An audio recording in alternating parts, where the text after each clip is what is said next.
Best record in the American League, second only to Philly in the major leagues. Hello, everybody. Good to be back here as the Mariners take on the Yankees. Lots going on here for the Yankees as they try to improve their playoff position as we take a look at the standings in the American League East. This should be interesting here as you have Boston fading and Tampa Bay making a run here on the wild card. We assumed that was going to be the case, whether it was going to be the Yankees or the Red Sox winning the East. The other team would be the wild card team. That may not happen. Tampa is playing well. They took care of Boston over the weekend. The Angels still in the mix as they try to win the West. A lot of interesting things going on. Don't forget the Mariners have 6 games remaining with the Texas Rangers. That should be interesting as well. Starters tonight, Felix Hernandez, Phil Hughes.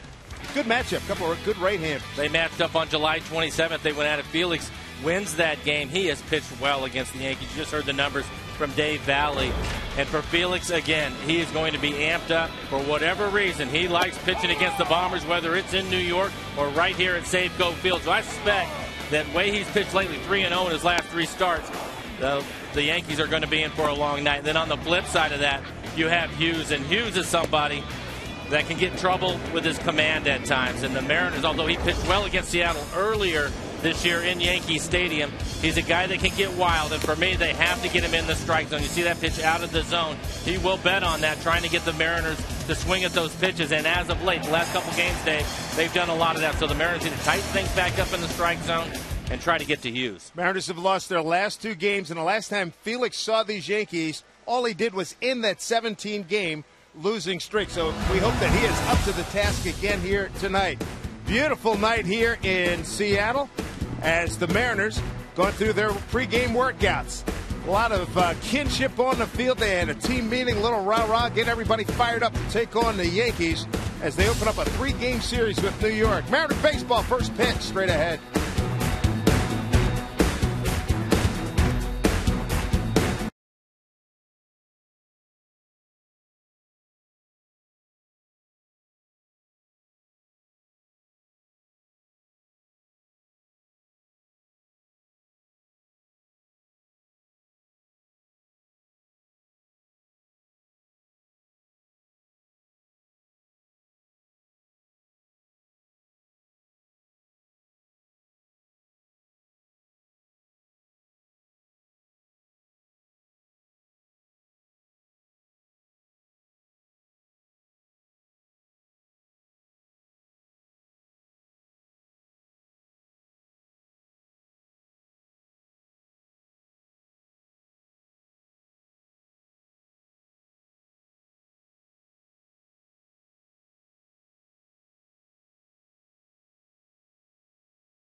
Better ideas, better banking. By CenturyLink. Quest is now CenturyLink. Visit CenturyLink.com to learn more. And by the Emerald Queen Casino, presenting the hard-hitting action of Cage Sport Mixed Martial Arts, October 1st. For tickets, go to emeraldqueen.com. We bring you back out here to Safeco Field in the Penn in center field, presented by Root Sports. Always a place to be. Certainly hopping when the Yankees are in town. Brad Adam with you here tonight. A-Rod not here tonight for the Yankees. I mean, he's here but not in the lineup, missing his third straight game with a left thumb injury. So Mariners fans, you will not get a chance to boo A-Rod tonight. Maybe tomorrow. Hold out hope for that. For more on who's chasing the Yankees in the East and the American League, down the field and Angie Menting. Well, Brad, for the young guys in the Mariners dugout, you want to do really well in a series like this because you want to say, hey, I knocked the cover off the ball against the team with the best record in the American League. But for the Yankees right now, this series is critical because they are vying for home field advantage in the AL right now. And we always thought that the wild card was going to be either New York or Boston, whoever ended up losing the AL East. But hang on. All of a sudden, the wiggle room is going away. The Rays are right there. They're just 3.5 games behind the Red Sox, and L.A. is a game and a half behind them. And remember, folks, when Texas comes to town this weekend, they are they've got the Angels just 2.5 games behind them. So the Ends with a chance to affect the postseason, even if they are not headed for it. We are staring at first pitch right now here on Root Sports. You sure don't have to squint when we hit Ultra Mode, do you now?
Good look at the Lady Washington, a replica of the tall ship used by George Vancouver to map Puget Sound in the late 1700s. His navigator, Peter Puget.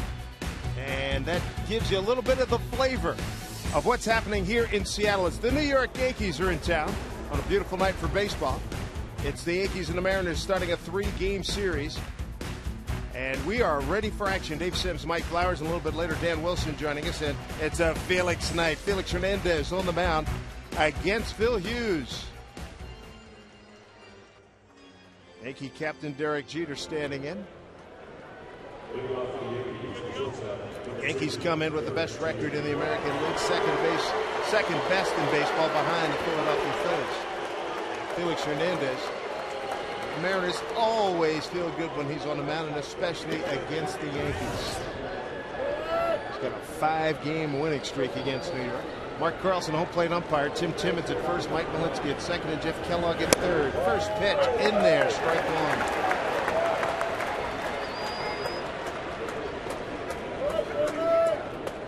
Gorgeous night. 67 degrees here in Seattle. And strike 2 to Jeter.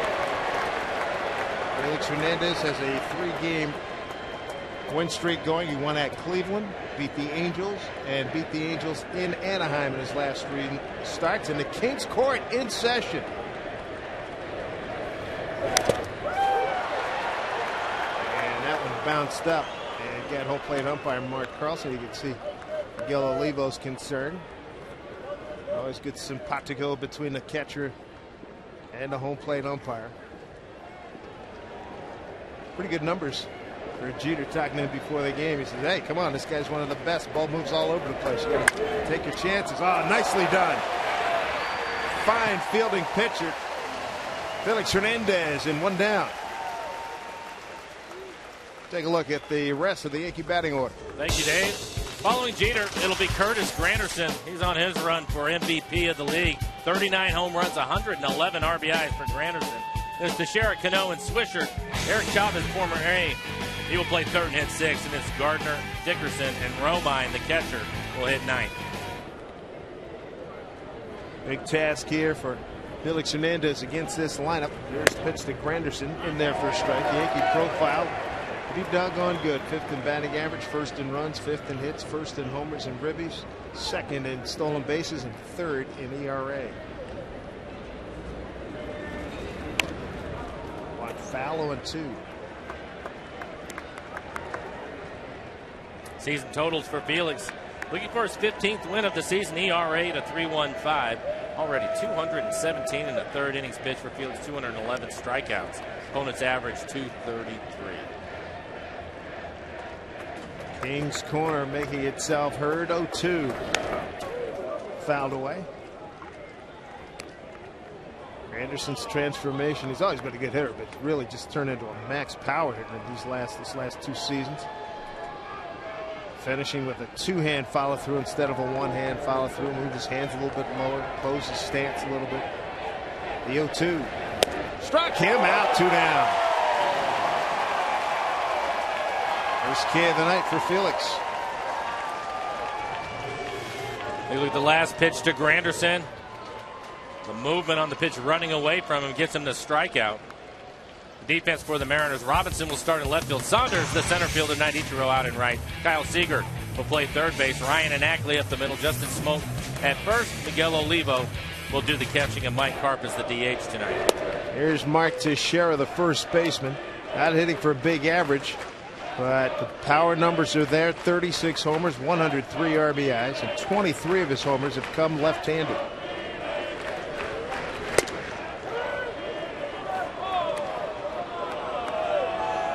2-0.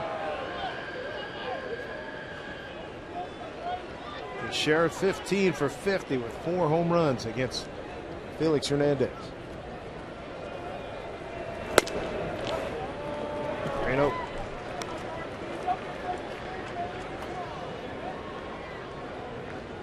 Yankees come in, having taken a game yesterday in Anaheim, salvage a game in that series. They'd lost 4 in a row. Nobody's going to have a pity party for them, but they had some tough go with the weather. They had one game that started at 11:15 last week. And already Joe Girardi working Mark Carlson early on here. They had a game that ended at 2:15 a.m. Eastern time. Then they had to turn around and play a home game against Baltimore, then go to Baltimore to play a makeup game before they came out here to the West Coast. 3-1. Felix a strike away. Doing a 1-2-3 first. Joe Girardi knows the numbers. He knows what Felix has done against his club. He knows how he's pitched lately. Already working on the home plate umpire. Strike 3 called. Teixeira gone. So he strikes out Granderson and Teixeira to complete a 1-2-3 first inning against the Yankees. Coming up It'll be Ichiro leading off for the Mariners. Seager and Ackley. Glad you're with us for Mariner Baseball here at Safeco Field.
Felix Hernandez off to a good start as he tries to continue his mastery of the New York Yankees, a team he's beaten 5 consecutive times. And here he is striking out Mark Teixeira. Mark Carlson said, "You're done. See you later." Into the first inning. See if we can get the Mariner bats going. They've only scored 30 runs in 11 games this month. Batting order. Ichiro leading things off for the Mariners. And Kyle Seager, he moves up. He will hit second tonight. Ackley, Carp, Smoke, Olivo. Robinson, the left fielder, hits 7th. And it's Brendan Ryan and Michael Saunders hits 9th. The numbers for Bill Hughes: high ERA, 4 wins on the season, 66 innings pitched for him, 42 strikeouts. Pitched well against the Mariners earlier this year as Ichiro hits his fly ball in the left field. Gardner takes it, and the Yankees playing Ichiro just like the American League West teams do, shallow towards the line. In the outfield for the Yankees, it's Gardner, Granderson, and Dickerson. On the infield, Eric Chavez, the third baseman. Jeter and Cano up the middle. Nick Swisher will play first base tonight. Austin Romine, September call-up, will be behind the plate.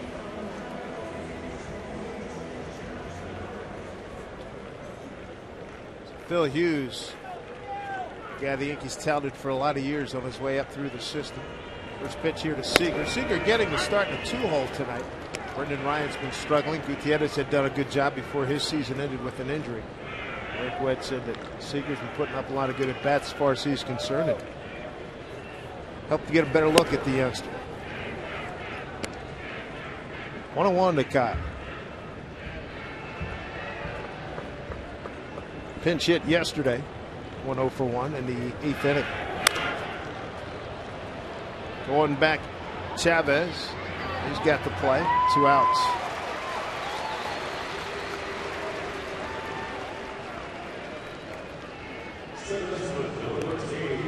Good to see Eric Chavez back. Multitude of injuries over the years of his career. Gold Glove winner in Oakland at third base. He's played well for the Yankees when he's had his opportunities, hitting .282 coming into the game. He's always been a solid defensive third baseman. Here's Ackley trying to break out of his slump. 1 for his last 13.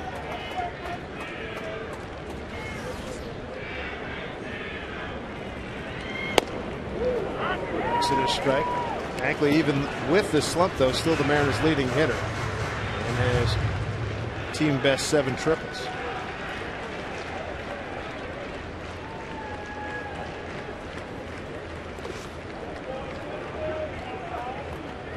Mariners struggles lately. Mentioned Ackley cooling off. Hughes topping out at 93 miles an hour. Carpaz also his average down to 274 now.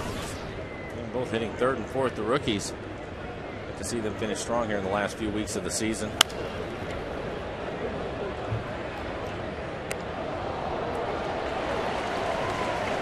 talk about all the time here, but the young guys at this stage of the season, and it happens to all major leaguers, adjustment to the adjustment to the adjustment. Guys have seen these folks now a lot, and all part of the development of these youngsters. 1-2.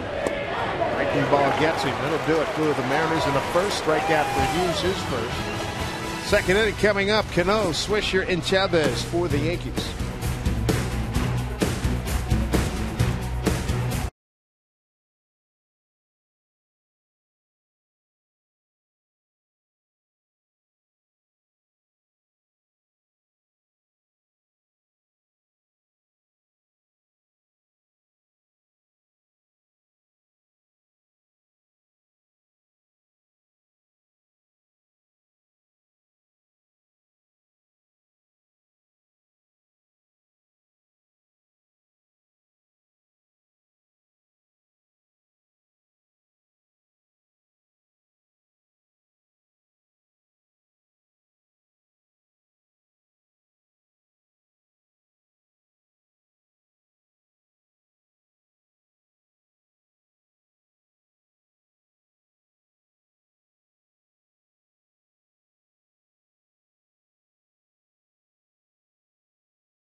We'd like to welcome Charter Communications subscribers watching all throughout the Northwest. Thanks for rooting on your Seattle Mariners, and all of us at Root Sports and the Mariners appreciate your support. Robinson, Cano going to lead off. Cano, Swisher, and Chavez here in the second inning. Dan Wilson joins us here in the second. Good to see you, Dano. How are you? Good, guys. How are you? Doing very well, thank you. Robinson, Cano having a fabulous season. Team leader in average games, at-bats, hits, doubles. He has been sensational. So, Dan, man, we get a chance to talk to you tonight about this Austin Romine kid, too, the new catcher for the Yankees who just was called up yesterday. Yeah, these are, he's got some big shoes to fill. They've had some difficulties behind the plate this year, the whole Posada thing earlier in the year. So he's a kid they're going to get a chance to take a look at, and what an opportunity for him. Yeah, Russell Martin's been hurt. Cervelli's out with the concussion, and Montero, they like him as a hitter maybe a little bit more than they do as a catcher. So this kid's getting a great opportunity tonight. I'm curious to get your observations just watching him.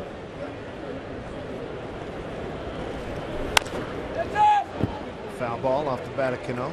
Felix looked like he was ready to go in the first inning. Yeah, I was going to say, Romine, we will definitely watch him behind the plate, but he's got a tough assignment with a bat in his hand tonight against Felix Hernandez, who that first inning he just settled in. I mean, this is obviously you're playing the Yankees, and he's had a lot of success against the Yankees, but to see Felix sort of elevate his game and from pitch number one, he was ready to go. 1-2 to Cano. That misses. Peel down to third base. Jeff Kellogg said he doesn't go. 2-2. Did you see Joe Girardi getting after home plate umpire there in the first inning? Absolutely. Mark Carlson. Yeah, and I think Mark is still trying to discover what his zone's going to be tonight, but obviously Joe Girardi knows. I mean, he sees the scouting part. He knows what Felix has done against this Yankee ball club, and he knows that if Felix gets any benefit of a strike zone tonight, it's going to be a long night for the Yankees. Looping ball into left field. Robinson broke back. He's there. Makes the catch. So Trayvon Robinson retires Robinson Cano for the first out. I'll bring up Nick Swisher. Felix last time on the mound against the Yankees. You talk about a win the club needed. They'd lost 17 in a row. It was the last day in New York. Back on July 27th, and Felix came up very big for a win. Dan, I have to imagine that you were mentioning Mark Carlson trying to figure things out. Felix has to be one of the tougher guys because his fastball, his changeup, they both move so much to get an idea of where they're starting and finishing. It has to be tough on him early in the game. Yeah, and I think that's what Joe Girardi is seeing too, because I think Felix's movement is outstanding, like you mentioned, but it's also very late, and so a lot of times by the time the manager sees where the pitch is, it's off the plate or it's down in the strike zone. But where Mark's seeing it across the home plate, it's a strike, and that's where some of that arguing comes from. The Swisher behind 0-2. I remember the bat at Yankee Stadium last year where Swisher got fooled badly on a pitch, and he just tipped his cap to Felix and went back to the dugout. Felix right now pounding the strike zone. 21 pitches, 16 strikes for Felix. 0-2. Up and in, ball one.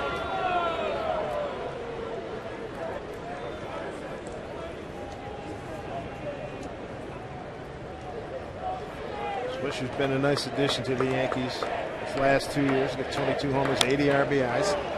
Just stays alive with that foul ball.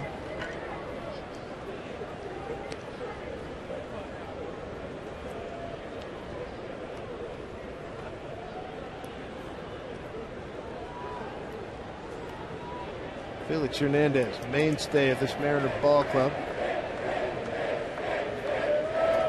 Got 14 wins. Here's the 1-2 outside. 2-2 to Swisher. Left elbow tendonitis has kept Swisher out of the last 3 games, so he's just coming back. Heck of a guy to come back to. Full count. Felix really making him move his feet at this at bat. He came up and in 0-2, and then ran one off the plate. That went down and in, and not letting Nick get very comfortable in that box. So Eric Chavez, he's on deck. Kings Court. Open it up down in the left field corner. 3-2 pitch. Struck him out. 2 down. 3rd strikeout for Felix.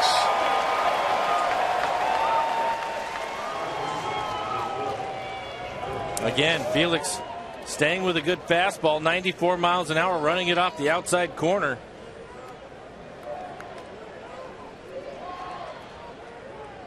Right over the swung right under it.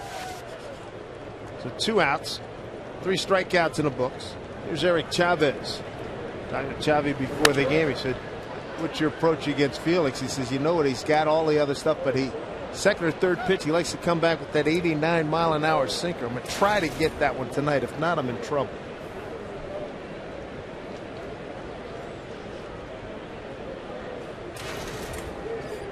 The 0-1. Chops it to Ackley. Charges. A nice, clean second inning. 6 up, 6 down for Felix against the Yankees. See if the Mariners can get him some runs here at Safeco Field.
Saturday, we're going to say thanks for your season-long support at Fan Appreciation Celebration. You want to be here.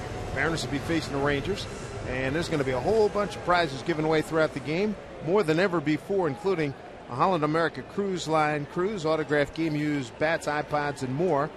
For tickets, visit Mariners.com.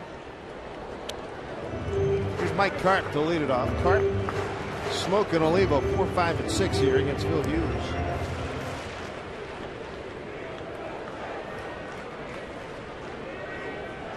Good numbers for Carp.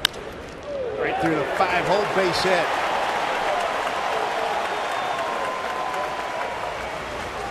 Carp sends it back through the box.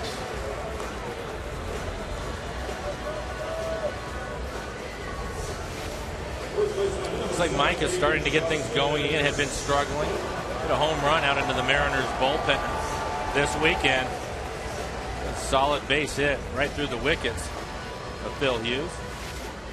And it's July 27th game. The Mariners in the 17-game hitting streak. Carp had a big day, going 4 for 5, drove in 4 runs. Here's Justin Smokes. He's been swinging the bat a lot better of late. Smokes got a -4 game hitting streak going. 6 for 15 on the homestand.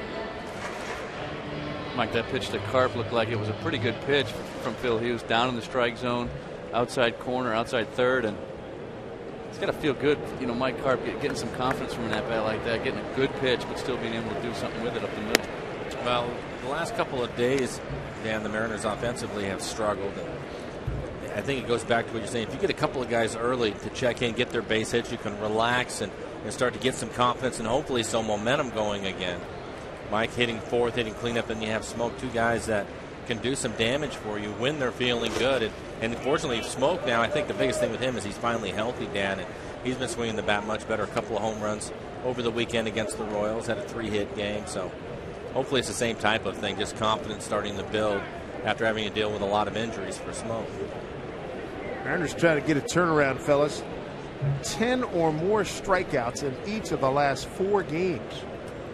That's against Kansas City Ball Club. They split that series 2-2. Slow roller of Cano. And they turn to double play.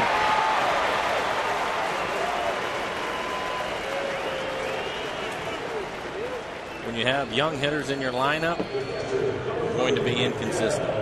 And that's exactly what the Mariners have been dealing with. So when you read the numbers off that Dave just mentioned, and you see the strikeouts or the struggles, let's not forget it was just 2 or 3 nights ago, I believe, they put 15 hits on the board. Youth can be a good thing. It can be frustrating at times too. Absolutely, and that one right there just tailor-made. Saw bladed on his thumbs. Yep. Here's Olivo. Home run and RBI leader for the ball club.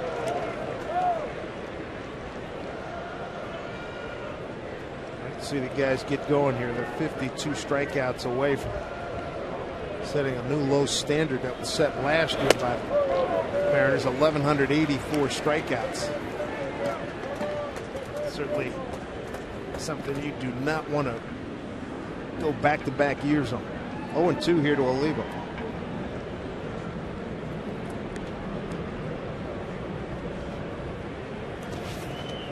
Talking about the contagion of hitting. Flip side is pretty bad too this last few days.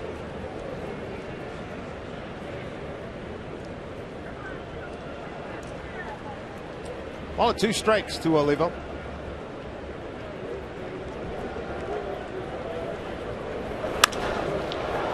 To right field. Dickerson towards the line, makes the catch. So Hughes benefits from a double play. No harm done in the second. No score here at Ichiro Field.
He's in town for 3 games, and let's visit our AT&T trivia question. Which player holds the Yankee record for highest career batting average, minimum 3,000 plate appearances?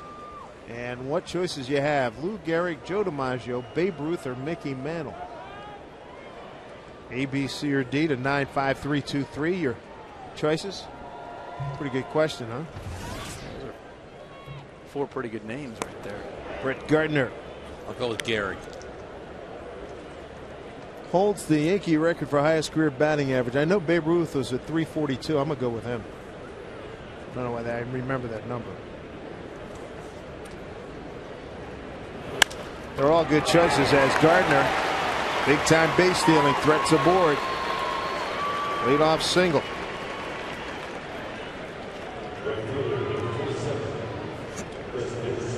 So right now the fans, let's see, Ruth started out. Fans like Babe Ruth. Coming up. Got a little Joe D. Joe D hardly struck out, wasn't he? Struck out like 361 times. I like Joe D personally, but it might be Ruth. What was it? 361. That was his home runs, and his strikeouts were extraordinarily low. Get a handle on that. Here's Chris Dickerson. That's what Curtis Wilson says all the time. Dan, when in doubt, go with Babe Ruth. I used to hear that all the time. Remember that? I'll never forget. Gene Orza from the Players Association always used to say that trivia questions always answer with Babe Ruth or Vital Blue.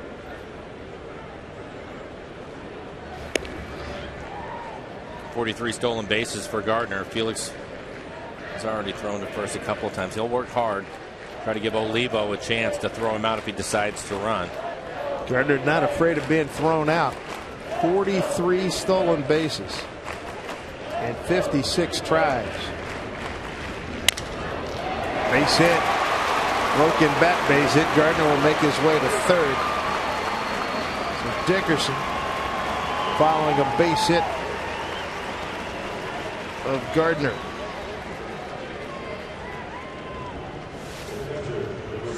So he hits it off the end of the bat, but gets enough of it to hit it through the hole on the right side.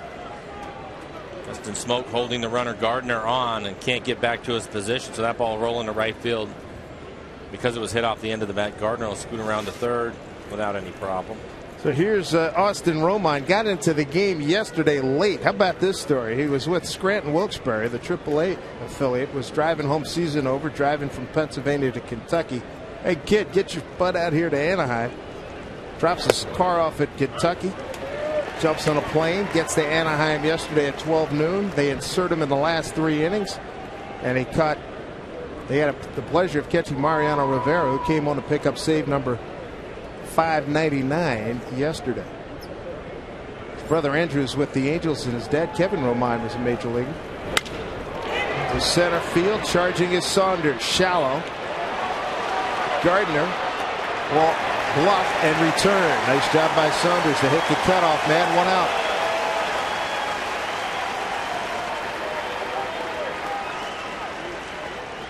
And I think if there had already been an out, Gardner would have tested Saunders, but with nobody out, doesn't want to take the chance.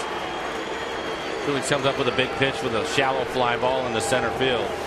I can get a double play ball, get out of the inning. So that was Romine's first big league at bat. Top of the order, Jeter. Runners at the corners, 1 out.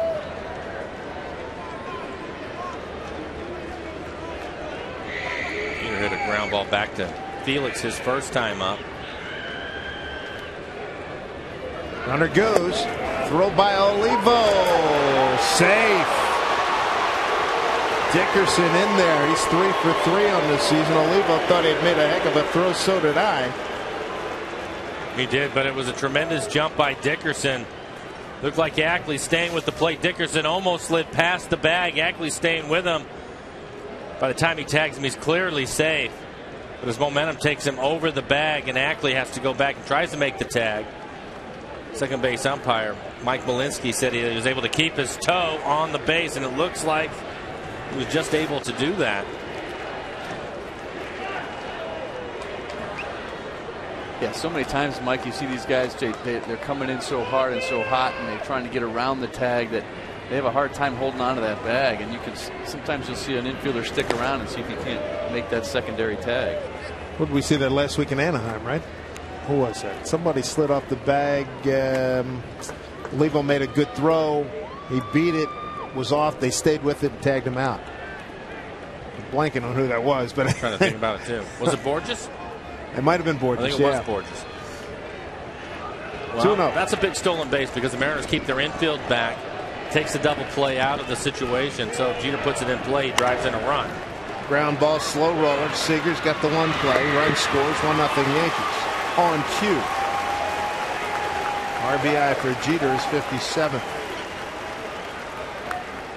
Dickerson goes from second to third. 2 outs. And Jeter, knowing the situation, just puts it in play. It's an easy 2-hopper to Seager. Only play is to go to first. Jeter ends up driving in the first run of the game.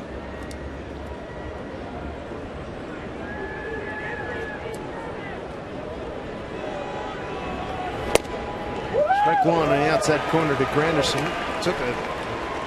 Struck out. Swinging first time up.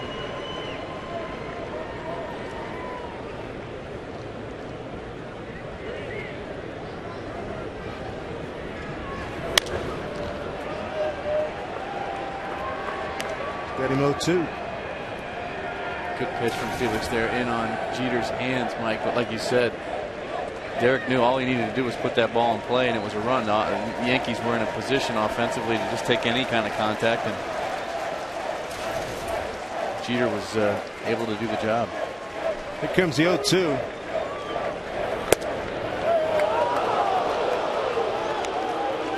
Anderson holds up, was off the plate.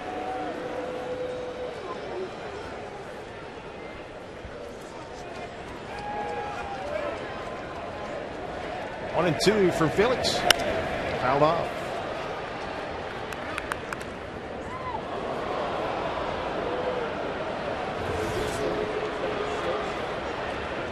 .40 pitches for Felix, 28 strikes. 7 first pitch strikes to the 11 batters he has faced. Tough hombre here. Second in home runs, leader in RBIs, first in runs scored. Curtis Granderson fouls one off. Right in the MVP conversation, third in slugging. He's had a great year in the outfield too, with 11 assists. He's also punched out 158 times. He looks like to get one right here. 1-2 to Granderson. Rolls over on one, charging Ackley. Flips the smoke, and that'll do it. So a run, 2 hits, no errors, a man left. And a yellow moon rising over Beacon Hill. Glorious sight here from Safeco Field. Glad you're with us for Mariner Baseball. Yankees have a 1-0 lead.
1-0 on a Derek Jeter infield out RBI.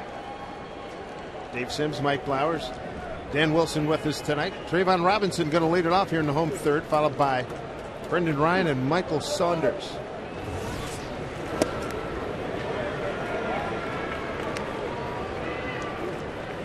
One, Trayvon, first time competing against the Yankees.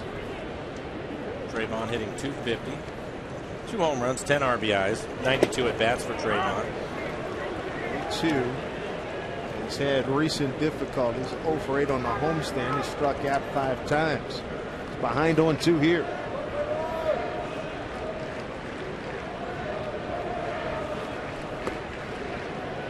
All in 2 strikes.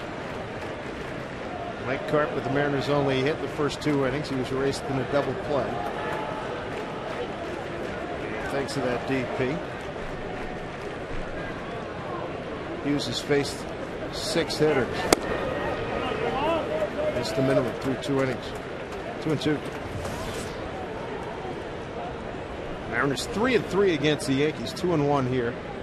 And 1-2 at Yankee Stadium.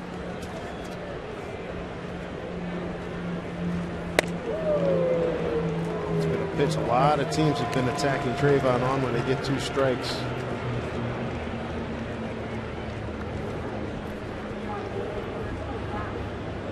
CC Sabathia, ace of the staff, been the most consistent pitcher in their rotation. Ground ball to Cano. There's the swisher for the first out. AT&T trivia question: highest career batting average among Yankees? I went with Babe Ruth. Folks went with Lou Gehrig. DiMaggio second. Survey says Babe Ruth. Nicely done, Dave. Thank you. Earl Combs, Joe D, Jeter, Bill Dickey, a lot of great names there. A lot of World Series rings there as well. Earl Combs, I believe, what, member of the Murderers Row 27 ball club. Here's Bryant, Brendan Ryan.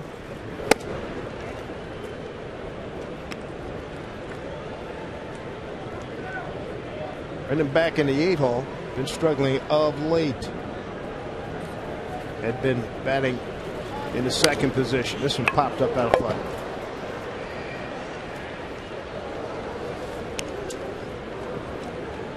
Retrieve his bat. Maybe a little more stick-em on there.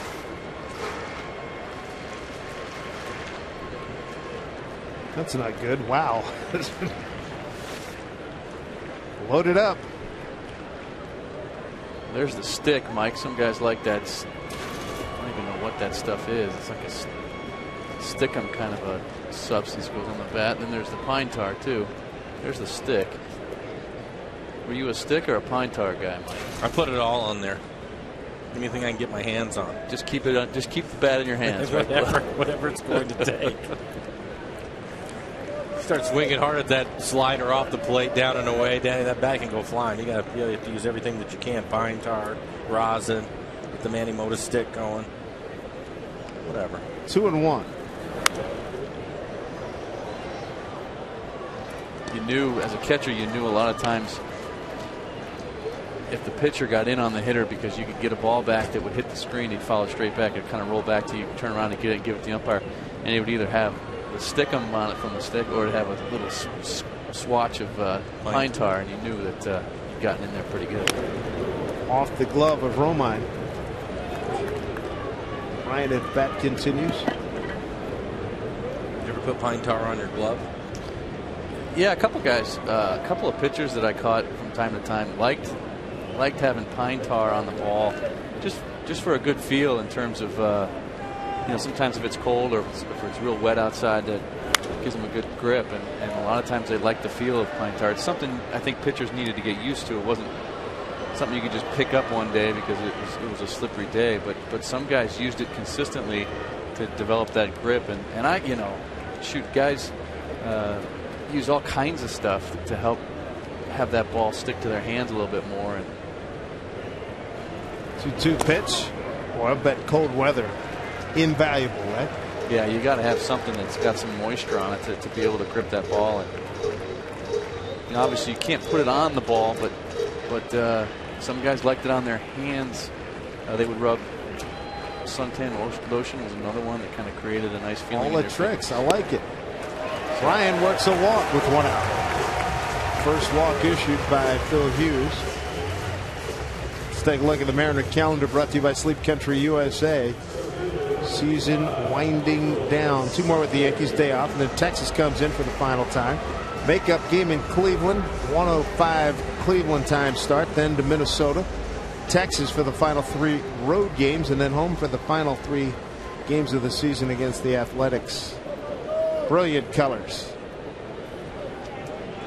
The sun starting to set.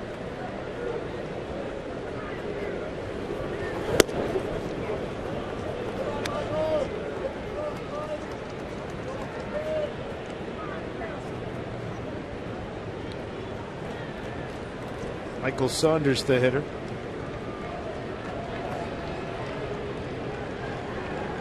It's been a tough year for Michael up here.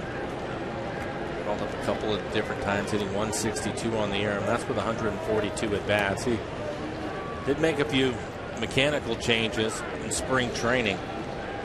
Didn't work for him earlier in the year. He's made another adjustment. He was resting the bat on his shoulder. He's not doing that anymore.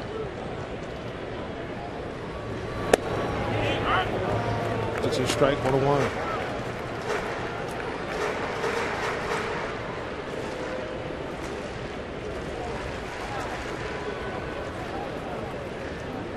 Finishing up the season, a lot of guys getting hard looks.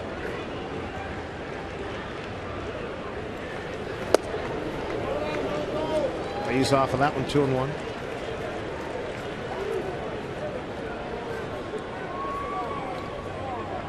Mariners 2-2 against Kansas City over the weekend. Over the last 17 games, ball club is just 5-12.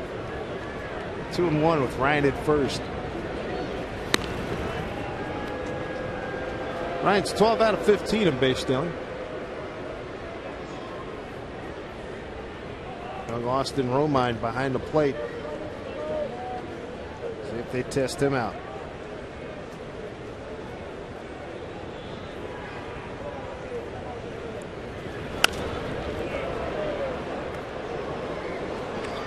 It's quite a story, Dave, about his first call up to the big leagues yesterday. And you never forget it. Now, you know, there's something to be said for not having time to think about what it is you're going to have to go do and play in the big leagues. But I think that's maybe taking it a step too far. The guy shows up at the ballpark and gets inserted into the lineup almost immediately. Hey, kid, go catch Soriano, Robertson, and Rivera. Runner goes. Great jump. Stolen base standing up. Ryan's 13th. As a catcher, Dan, you can certainly see Brendan Ryan get a running start like that, and you know that you have no chance. You may as well sit back there and frame a pitch because you're not going to throw him out. Absolutely. Romine did the right thing there. Brendan Ryan actually took off before Hughes even made a move to the plate. He timed it very, very well, and it was too late for Hughes to do anything about it, and Romine knew he had no chance after that. Full count. Gardner. Good runner. Takes care of it. 2 outs. Tomorrow, Mariners and Yankees keep the series going. Puget Sound Energy and GE Energy Efficiency Night right here at the ballpark. All you fans have a chance to win one of 75 GE Smart LED bulbs. Plus, one grand prize winner receives a suite of efficient GE Profile appliances valued at more than $10,000. So get your tickets for tomorrow night's game at mariners.com.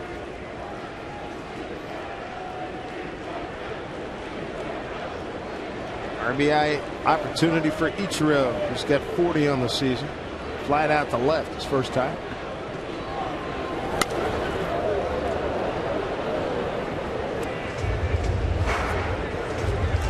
And the last 2 games of the Kansas City series on Saturday and Sunday, Kansas City, the pitching staff as a whole made an effort on Ichiro. They were just pounding him inside with fastballs. They didn't throw anything soft to him, and it looks like Hughes is trying to do the same thing. Fastballs in on his hands. And I think that's, you know, one of the things that happens in today's game. People watch all kinds of baseball and they get a chance to see if Kansas City is successful in there. the Yankees are going to come in right behind the Royals and do the same thing until that guy can prove that he can make that adjustment. His last at bat, he finally was able to get it started, had a solid base hit into right. But I think another thing, too, with that is as a hitter, especially one that's been around as long as he has, there's a softball. There you go, 74 miles an hour. He leaves it in the middle of the plate. He's been eating that pitch alive, and I'm surprised, Mike, that you've been seeing people throw him that. And I know we've had this discussion, you and Bone. I know as a hitter, and I've heard Ron Fairley say it, sometimes pitchers are kind of stupid, aren't they? I don't think there's any doubt about it. I would guess on a 0-2 pitch, he's trying to throw that pitch down and in the dirt. He misses his location, leaves it up, and Ichiro's able to handle it. Hits a solid line drive into right center field to drive in a run for the Mariners. So Ichiro picks up the RBI, his 41st. And he gets his hit total up to 169. Well, with 2 outs, no reason to stick around at first. Take off and steal second. Now Seager looks at a strike.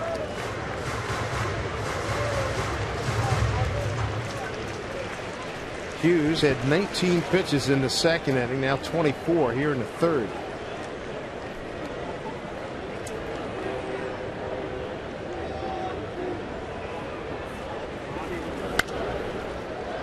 Kyle's behind 0-2.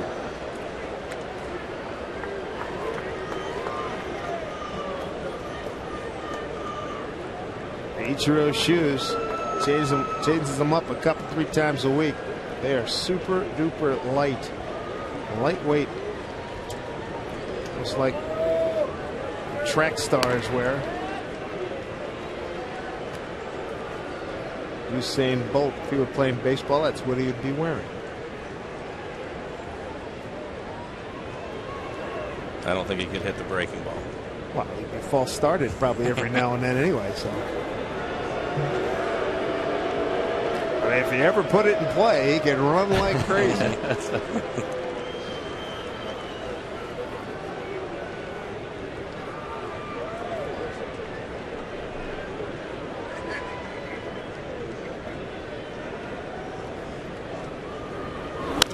That question: could Mr. Bolt turn left?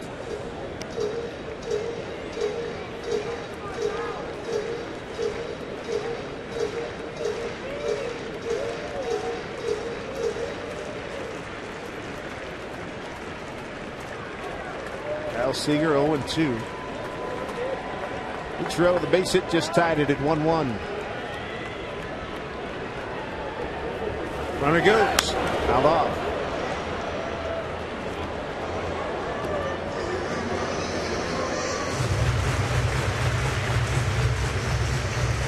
Talking about designated runners, back in the early 70s, Charlie O. Finley, owner of the Athletics, hired Herb Washington. It was a very fleet man. Played 105 games, no ABs. 31 steals. He got caught 17 times. That was during the 72-3-4 World Champ, 74 and 75 run for the A's. They won it in 74. And never took a spot in the field. 0-2.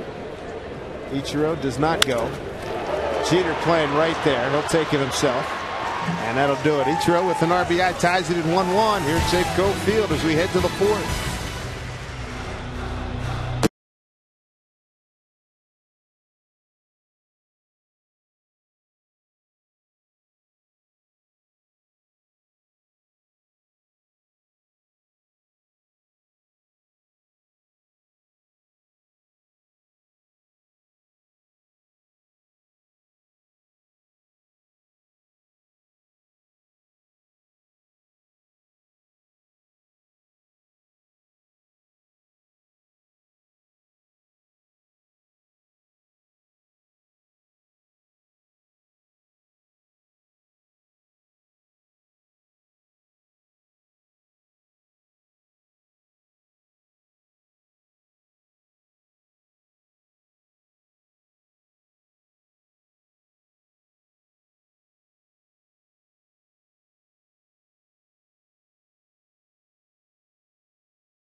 Mariners Baseball on Root Sports is brought to you by Snoqualmie Casino, Seattle's premier entertainment, gaming, and dining destination. By Geico, 15 minutes could save you 15% or more on car insurance. And by Sterling Savings Bank. Visit one of our 178 branches or go to sterlingsavingsbank.com. It's my understanding that this program is from 1979. And so, Dave, that means I wasn't even alive back then, the All-Star game back in 79 here in Seattle. That's not true, actually, but I tried. That was a great-looking cover. You had Babe Ruth, Ted Williams, Willie Mays, Pete Rose, Peter Edward Rose, Bob Boone. Who's that on the left? That looks like Randy Hunter. Oh, Mike Lacoste. Yeah, I remember him. That's really hit far, and it's not coming back.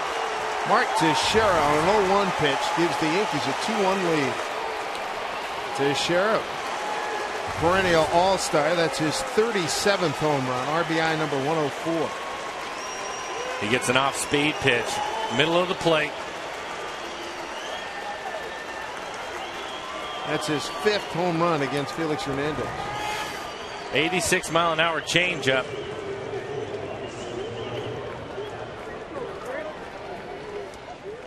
No doubt about her. As a catcher, Danny, if you ever want to just reach out there and grab it. Absolutely. There are many times, but 391 feet on that one. There's Cano. 17th home run given up by Felix. Vargas has given up the most in the ball club at 21.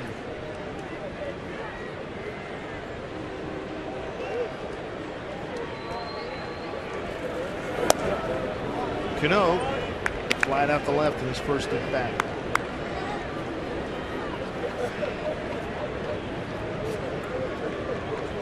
Yankee having a great year. 301, 25 home runs, 106 RBIs. That one's well hit. Extra bases for Cano. Ichiro going to dig it out. Cano will mope into second with a double. That ball was stung by Robinson Cano. Double number 41. Again, an off-speed pitch. It looks like the changeup again. That one at 87 miles an hour. Cano rips it down into the corner. Cano now tied with Jacoby Ellsbury. 4th place in the American League. How about Detroit? Seems like since Doug Fister got there, they have been on a rampage. They lead 14-3 at Chicago, top 9. Doug has pitched well for him.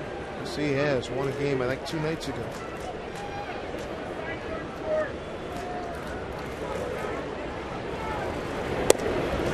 Swisher. Struck out his first time.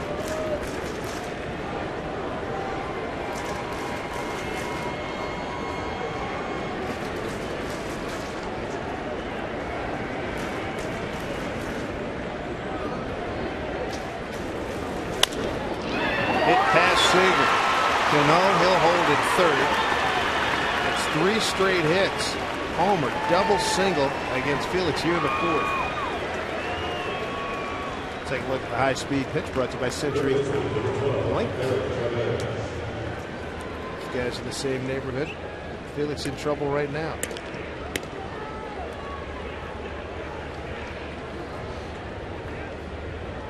So the Kings Court, good to see the folks down there. Good turnout tonight.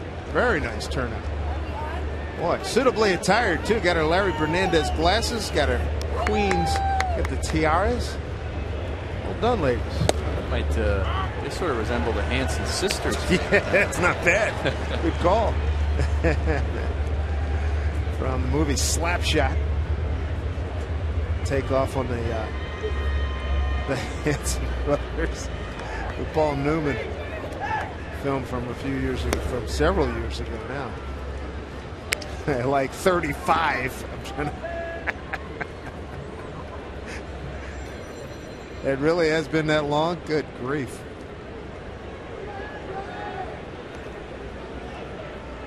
.35 qualifies as several. 1-1. Chavez, deep drive, left center field. That backs up Saunders. Cano will score.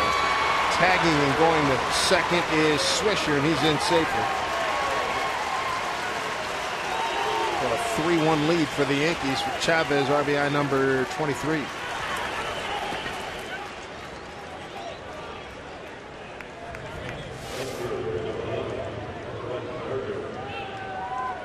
Chavez gives it a pretty good ride. It's a good pitch down in the zone. It was on the plate, but it was down.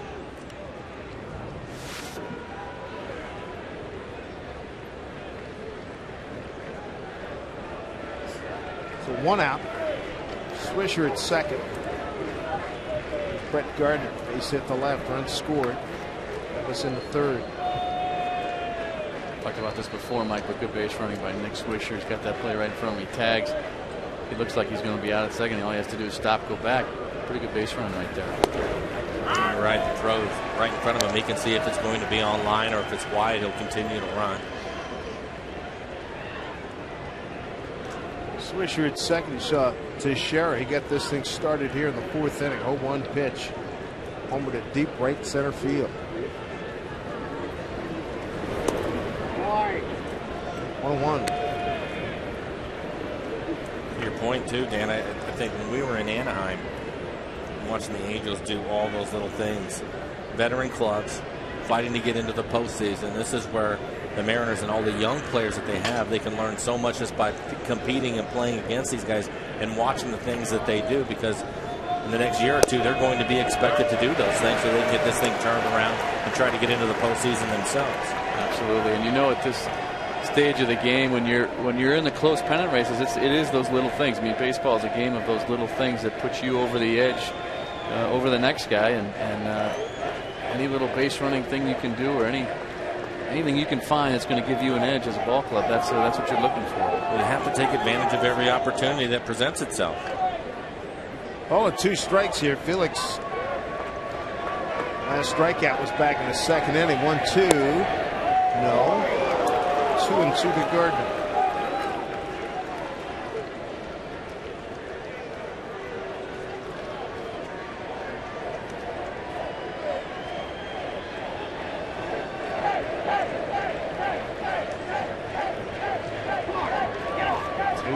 Pitch. Dug out by Olivo. Full count.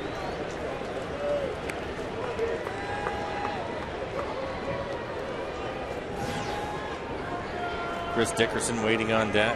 1 for 1 in the game. Had a single, a base hit to right field his first time up.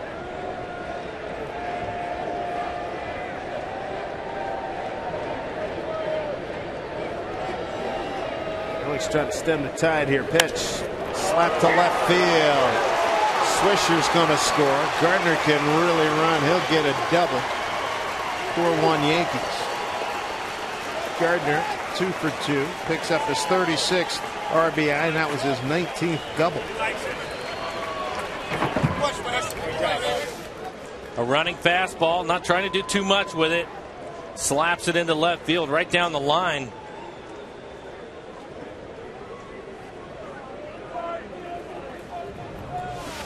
Gardner, Chavez, Swisher all going with pitches. Quality pitches, I think, pitches that are on the corner and down. Felix may have to pitch inside to them a little bit more. Looks like they're hanging out over the plate, just taking what Felix is giving him, and that tremendous run that he gets on his fastball and his changeup. Again, veteran hitters, if you don't try to do too much with it, Dan, you start to hit the ball the other way and have some success. Absolutely, and that's probably what Carl Willis is out there to talk about right now. Hey, let's make an adjustment. We need to run in one in on these guys. They're, especially the left-handers, really their approach is away, and they're trying to take what they can get. And you know, that's what we talked about. This game is about making the adjustments. 3 extra base hits, 3 runs scored here for the Yankees. 1 out, the runners at second. Dickerson singled to right last time.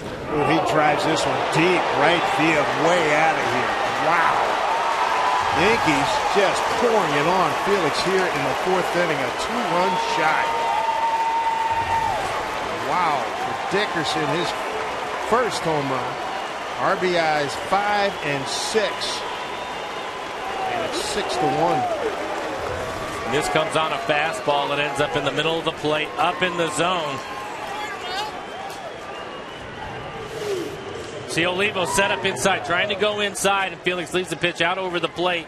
Dickerson being aggressive. First pitch swinging on this 93-mile-an-hour fastball. Romine swings and fouls one off. A big inning for the Bronx Bombers. 2 home runs, 2 doubles. Sac fly and a single. #1 home run hitting team in the American League. They came in with 203. They got home runs from Teixeira and Dickerson here in the 4th. Flipped into right field. Ichiro right there. 2 outs. I think right now Felix, in his last 6 starts against the Yankees, he's 5-0 with a 1.29 ERA. We're starting to pay him back a little bit. As you see his pitch count going up, 20 pitches in the 4th. Boy, a robust comeback against Felix by these Yankees. Jeff Gray up throwing.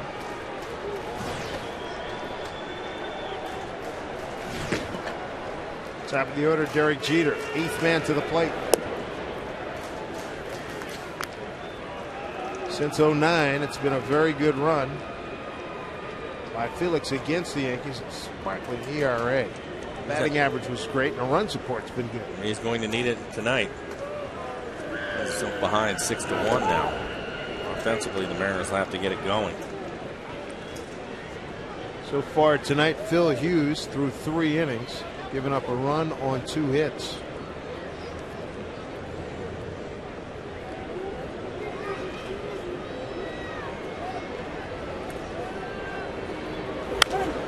Foul off, 2-1. And Mike, you look at the hitters this inning and the damage that's been done to Felix. It's all been left-handed hitters. You got Teixeira, who's a switch, and Swisher, who's a switch, but they're hitting left-handed against Felix. And you talked about a different approach. These left-handers took a pretty good approach on Felix, and they're the ones that have done all the damage here. Well, the first 2 hits, the home run to Teixeira and the double by Cano, were on changeups. Felix goes away from the changeup, throws fastballs. They start hitting the ball the other way as Jeter will ground out to end the inning. So Ryan throws at the Yankees shortstop. A big inning for the Yankees. They send 8 men to the plate, a couple of home runs. It results in a 4 spot. Make that a 5 spot, and a 6-1 lead.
In the major league, 6-1 lead.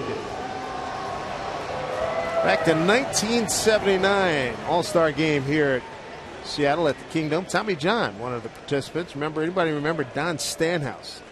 Earl Weaver used to call him six-pack because driving a full pack would drive him to smoke every time he got into the game, smoke extra time. Jim Ed Rice, Hall of Famer. George Brett, Hall of Famer. Here's Ackley to lead it off. Ackley, Carpin, Smoke, 3, 4, and 5. Work to do for the Mariners. 22,029 on hand.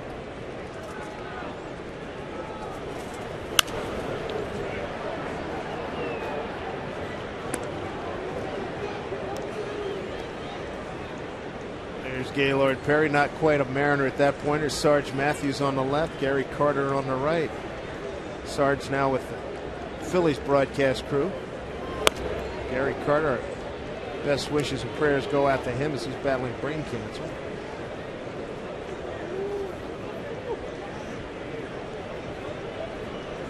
Upbeat guy there, Gary Carter. 2-2. Big star of the game, the Cobra, Dave Parker. Pittsburgh Pirates, he threw out a runner from right field. Gary Carter, Larry Bowa, the late Joe Niekro. And holding on is Romine, strikeout. Ackley's gone. That's the second strikeout by Phil Hughes. Both have been Ackley. Remember Dave Parker, Dave, with that just unbelievable throwing arm that he had. Obviously had a lot of pop in his bat, but he could throw. At that time you had, when he was an outfielder with San Diego, right fielder, great arm. Dwight Evans, we talked about some of those guys. Bruce Bhakti, Mariner representative. Ron Guidry, Mark Clear, a pitcher. Louisiana Lightning, Ron Guidry. His carpet fouls one back, 0-2.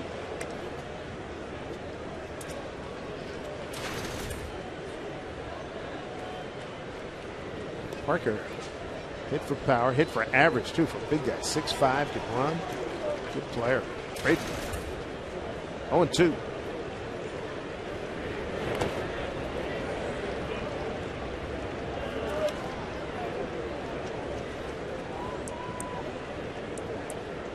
Thanks for bringing in that program, Wayne. Thank you so much. Love the cover too. Nice artwork. Some of the baseball immortals on the cover.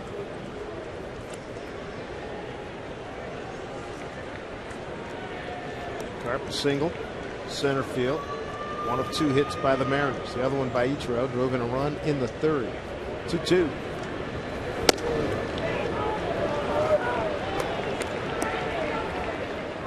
Full count here. Phil Hughes, born in Mission Viejo, California, lives in Tampa, Florida. 6'5", 240. Smoke on deck.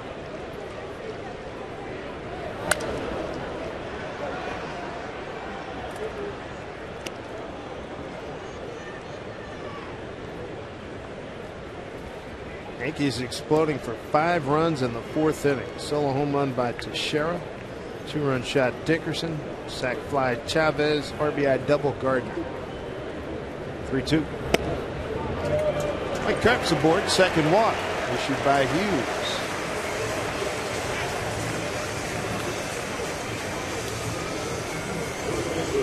Mariners and the A's are going to close out this 2011 season on Wednesday, September 28th. It's Northwest Getaways night right here at Safeco Field. All you fans will have a chance to win great trips around our region, including a 2-night stay and resort credit at the beautiful Sun River Resort in Central Oregon. For more information or tickets to Northwest Getaways night, go to mariners.com/getaways.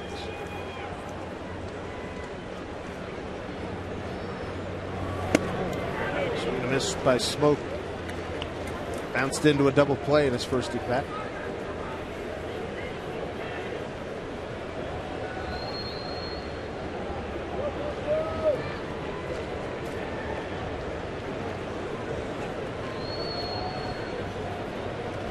A 1 pitch. Backs him off.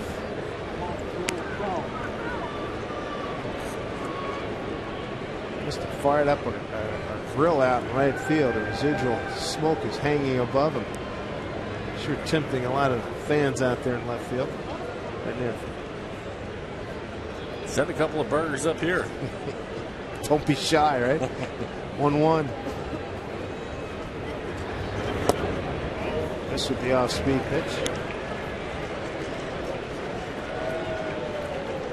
Kid Valley doing their work, and you see the remnants of it.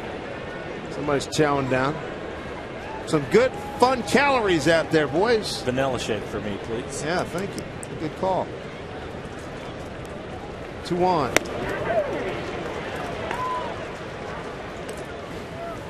Wow. Nothing gets you going, at least that I know, at a Mariner traveling party, than some flaming meat, right?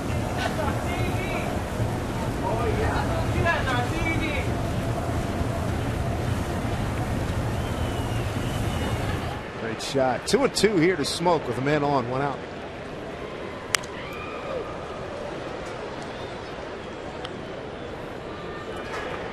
Ichiro will get the fishing basket so Rick Riz can make a play on that one. No. That would be too dangerous for Rick. Or was it he almost crawled out of the booth to pick up a ball. Was landing on the, we have the little screens out in front of the booth. Right? That's how much he wanted to get oh, that my baseball. goodness. Ricky. Smoke strikes out. 2 outs, 3rd strikeout for Phil Hughes. Yeah, those foul balls mean a lot to him. I've been on the radio side, and I'm moving, exit left or right or backwards, and he's like, I'm trying to make a play. What for? There he is. Our guy, our good buddy, Rico. JV second baseman for the Salukis. That's right. He's trying to relive his Saluki days down at Southern Illinois University. Yeah. Oh, man, Rick Riz. His coach Itch said that he was all field, no hit. Here's Olivo. Off speed pitch. For strike. Well, he was really taking a lot off that breaking ball, Mike. That He's one, starting to. 73 miles an hour. That's a big differential there.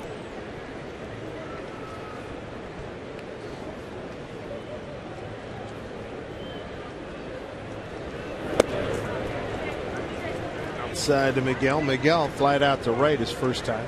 He was an 18-game winner last year, 18-8, a 4.19 ERA, and 31 starts.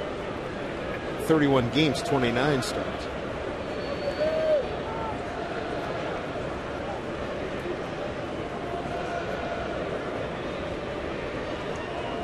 One.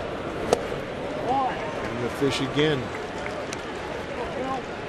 Hughes, tough time in the League Championship Series against the Rangers last year. 2 starts, 0-2. His ERA 11.42. Good numbers overall, but I'd sure like to knock that ERA down. At least a run or two. He's got to leave on 1-2.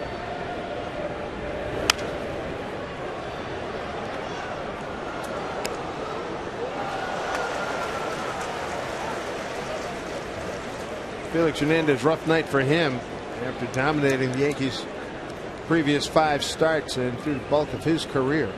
Short end right now, 6-1 New York.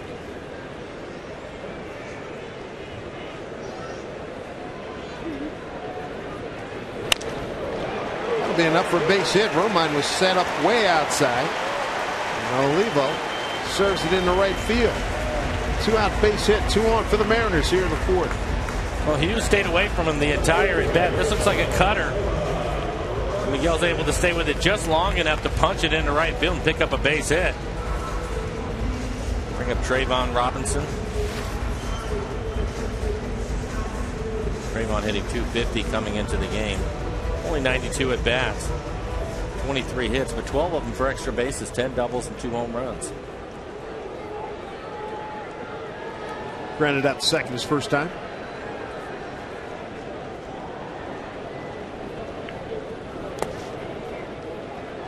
Granderson in center field, not deep.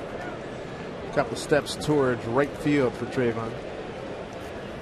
There's Curtis. Brett Gardner in left, Chris Dickerson in right.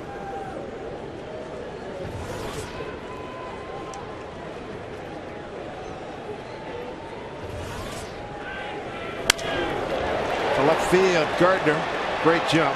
He's there, and that'll do it. No runs, 1 hit. No errors, couple left. There's some extra calories for you. Big fries, 6-1 Yankees.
Of the fourth. Right now we want to send out a couple added kids for a pair of Husky football players. Linebacker Court Dennison was named the Pac-12 Defensive Player of the Week, and Everett Thompson the Special Teams Player of the Week.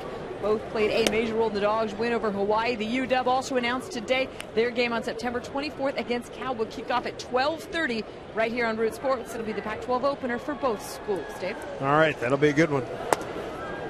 Curtis Granderson leads off. Mark Teixeira, Robinson Cano coming up 2-3-4. Yankees 8 men to the plate, 5 runs on 5 hits in the 4th inning. A couple of home runs to Teixeira and Dickerson. Smoke gets a nice bounce. He'll take it himself. 1 out.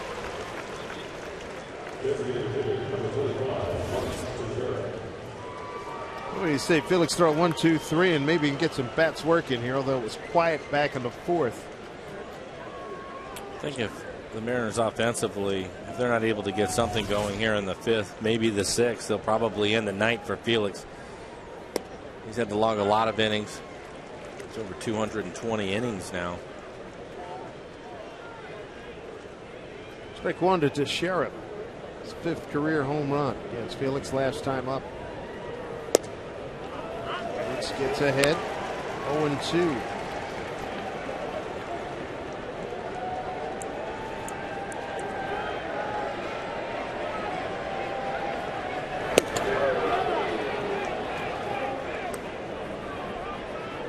Staying with the hard stuff. He got hurt with some off-speed pitches in that last inning.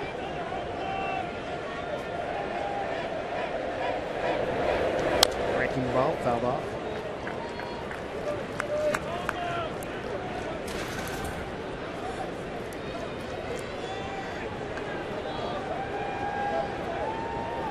Yankees played a 3-game series here. Head back east to play Toronto.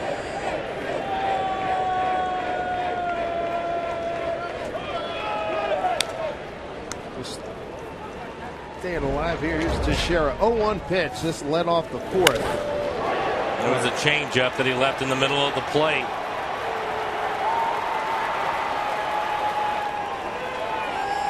Teixeira, home run number 37, his 104th RBI. 1-2.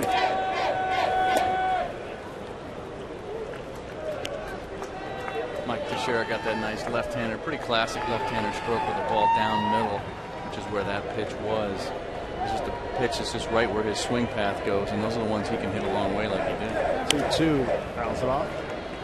And I think the speed of it helped it also. Even though it was a changeup from Felix, his changeup is anywhere from 86 to 88 miles an hour. Not a huge difference from his fastball.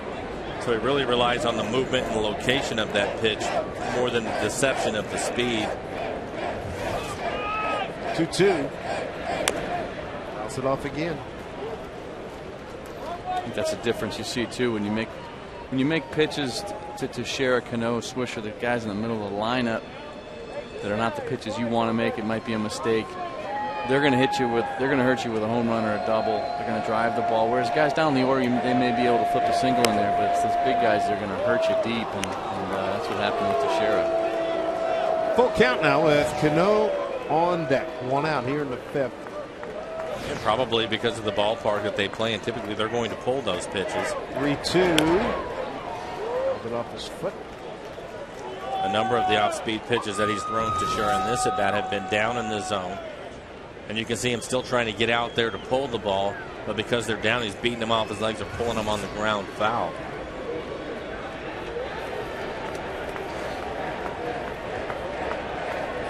Six runs, 7 hits, no errors for the Yankees. A run on 3 hits, no errors for the Mariners. Payout pitch. Hit hard, hooking foul.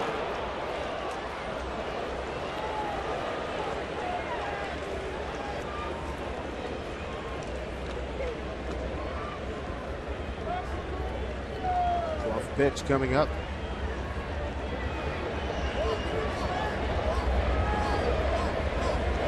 Two offered. With a whole base hit. Teixeira having a night, 2 for 3.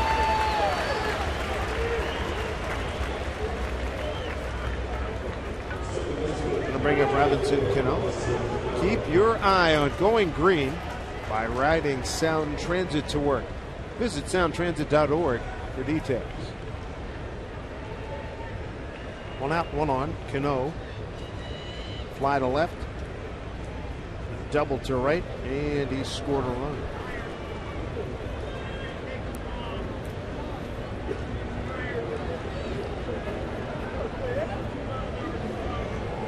Shara hit the 8th of the night for the Yankees.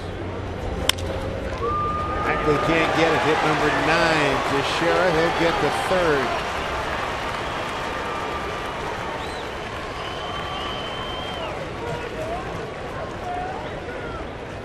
The Yankees knocking on the door again. Solid base hit back up the middle. Ackley playing over towards the hole, expecting Cano to pull the ball. Cano 2 for 3 with a run scored. Ditto to Shara. And Swisher. Model of consistency.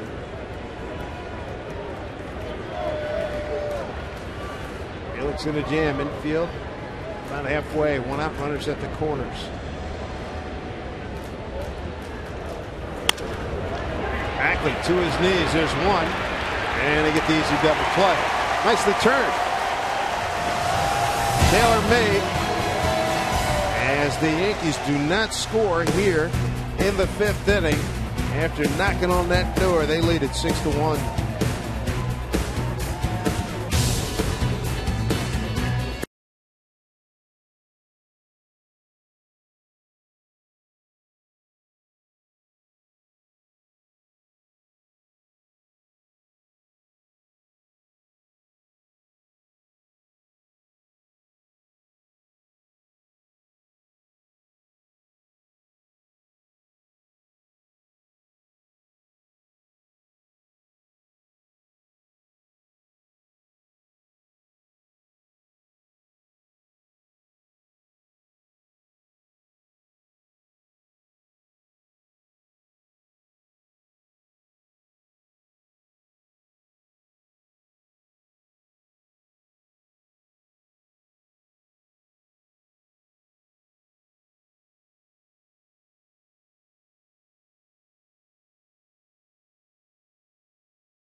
In Seattle, glad you're with us at Safeco Field, and you can catch all the action of the 2011 Major League Baseball postseason on Fox and TBS.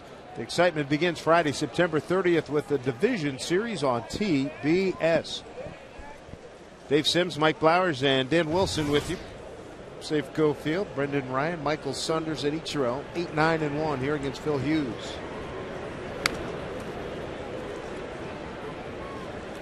Ryan walked in the 3rd, stole a base and scored on an Ichiro single to right. Mariners' only run. When the Mariners faced Hughes earlier this year, Hughes pitched well. He went 6 innings and gave up 2 runs. Brendan Ryan will hit this out to right field. Dickerson runs it down without a problem. But he gave up 9 hits. So he's made some adjustments. Only 3 hits for the Mariners here. Moving into the bottom of the 5th. His pitch counts at 75. They made him work 28 pitches in the 3rd and 26 in the 4th.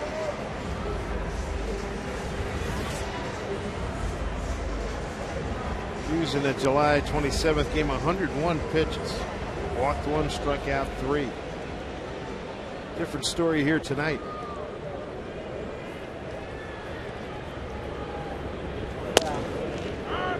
Strike 1 to Saunders, flied out to left.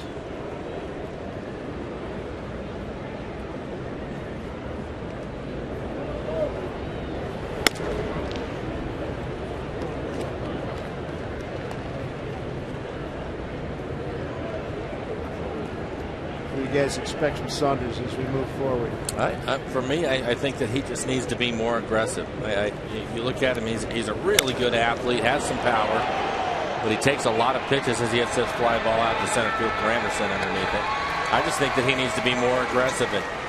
It's such a difficult league to try to hit it when you're 0-2, 1-2 all the time, Dan. And a lot of times he'll get a pretty good pitch to hit early on.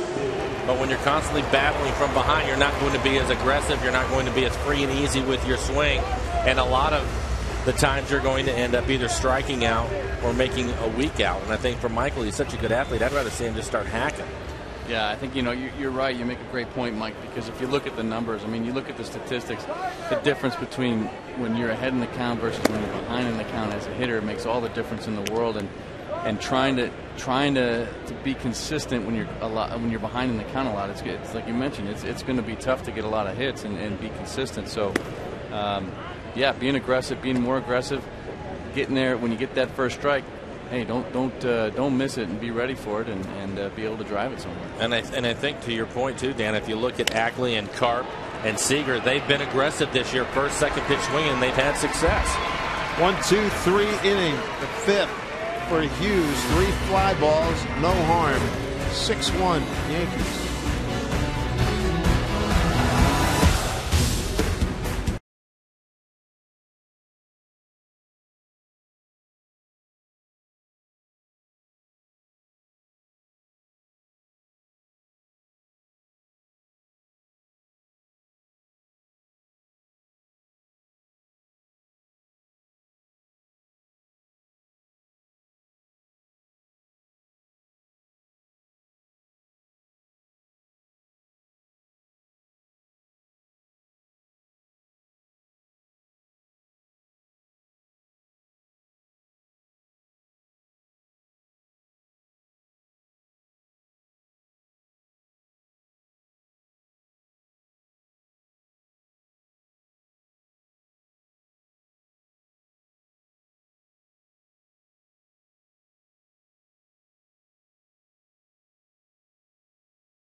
Field. This is what we want you to do. We want you to play a big part in the excitement of college football. Sign up now for Voice of the Fan Sportscaster for the Day, presented by Snoqualmie Casino. Audition before a panel of celebrity judges.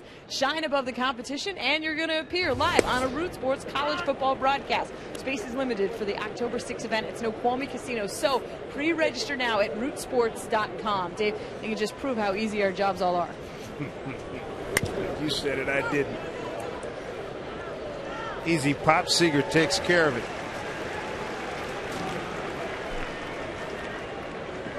Chavez to be followed by Gardner and Dickerson. 85 pitches for Felix. I'm sure this will be his last inning. I think the phrase, what's the point at this stage? To be perfectly honest, this guy's your marquee performer. You don't need him to be in harm's way any longer. Gardner 2 for 2, a couple of runs scored, an RBI.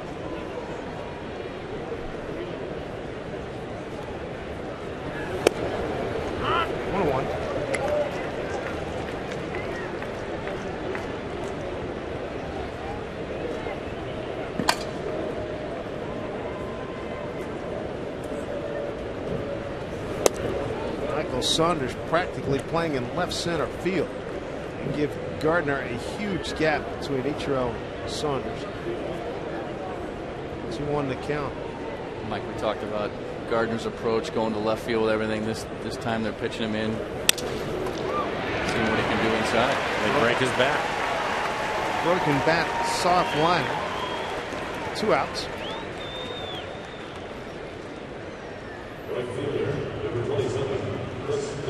Brings up Chris Dickerson. This youngster's having a good night. Single, stolen base, and a 2-run homer.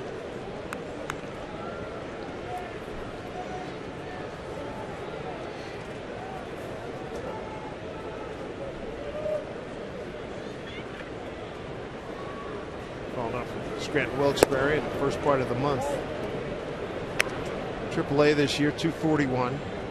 2 home runs, 16 runs batted in. Came over from the Brewers last March for right-hander Sergio Mitre.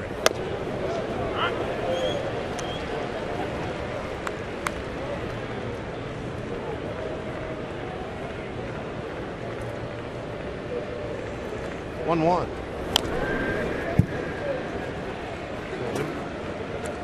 You know, Mike, there's a lot of talk about the Yankees and how they're able to go out and get so many free agents, and they do a lot of that. But I think they also, one of the things that's overlooked really is their minor league system. And you look at the guys that have been the perennial performers for them over the years, the Bernie Williams, the Jeters, and the Canoes, and the Posadas, and the Riveras. These are all guys that have been homegrown, and they do a nice job of bringing these guys up and giving them the right kind of exposure, and then letting them go. Yeah, I think as you look through that period of time, they've been fortunate to have some guys that have been veteran guys to bring them in, so they can bring them in 1 or 2 at a time and let them figure things out and not have the pressure on them. Dickerson K's, and that'll do it here in the 6th. Might be the last time we see Felix tonight. His 4th strikeout. It's a 6-1 Yankee lead.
Authority of the Seattle Mariners. It may not be reproduced or retransmitted in any form, and the accounts and descriptions of this game may not be disseminated without the express written consent of the Seattle Mariners. Glad you're with us here at Safeco Field. Nice night, comfortable here in Seattle. Dave Sims, Mike Blowers, and Dan Wilson with you. Phil Hughes has not been pushed too hard tonight. A run on 3 hits. That will get to the gap and all the way to the fence. Off the bat of Kyle Seager. Play in front of him as it bounces up into the stands for a ground rule double. Seager aggressive on the first pitch. Leans into one and picks up his 8th double. And that's exactly what we were talking about, Dan. The younger guys, get out there and get yourself a fastball early in the count. Turn it loose. Give yourself a chance. You never know. You may find the gap. And Seager has done that consistently along with Ackley and Cart. And I think that's a big reason why they've had the success that they've had. Now, the other thing that we've talked about, Dan, is you start to make adjustments, which they've done with Ackley, I think, more than any of them. But you can still be aggressive early in counts. They have to throw a strike at some point, and you may as well get your hacks in. Strike one to Ackley.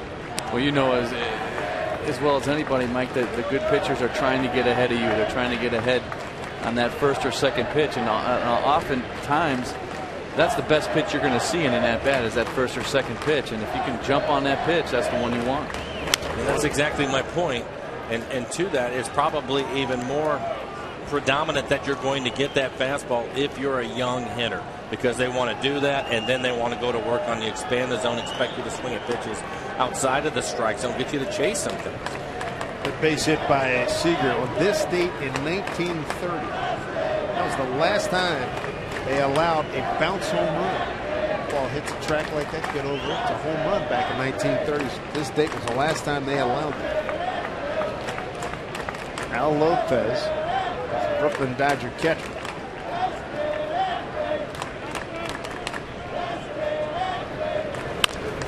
Bounce ball up the middle. Here comes Cano. Scoop, throw, safe. Nice play by Ackley to beat it out. He's hit. Good hustle. Taking third is Seager. So the Mariners here in the sixth. Runners at the corners.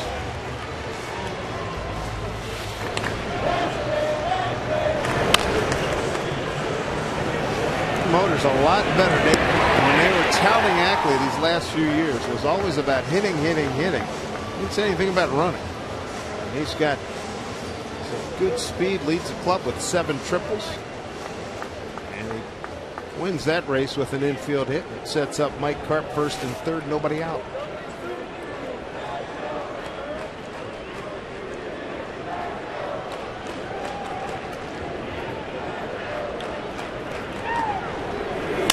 Karp slicing drive right at Jeter. Throw back at first. Back safely Ackley. 1 out, 2 on. Let's take a look at our Geico quote for today. It was from the late Billy Martin. All I know is, as Yankee manager, I pass people on the street these days and they don't know whether to say hello or to say goodbye. Well, I was in New York during those days. That is the truth. That was the truth. Here today, gone tomorrow, back next Thursday. They did a great job in those beer commercials. He and the late George Steinbrenner talking about having fun with their relationship, personal and business. Here's Smoke.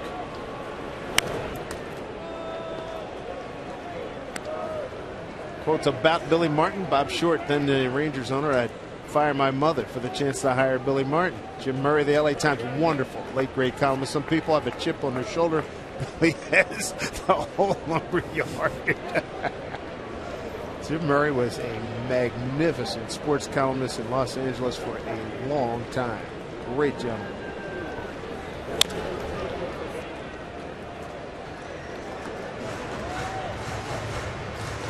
Get some action down there. Corey Wade, one of the Yankee youngsters, starting to heat up.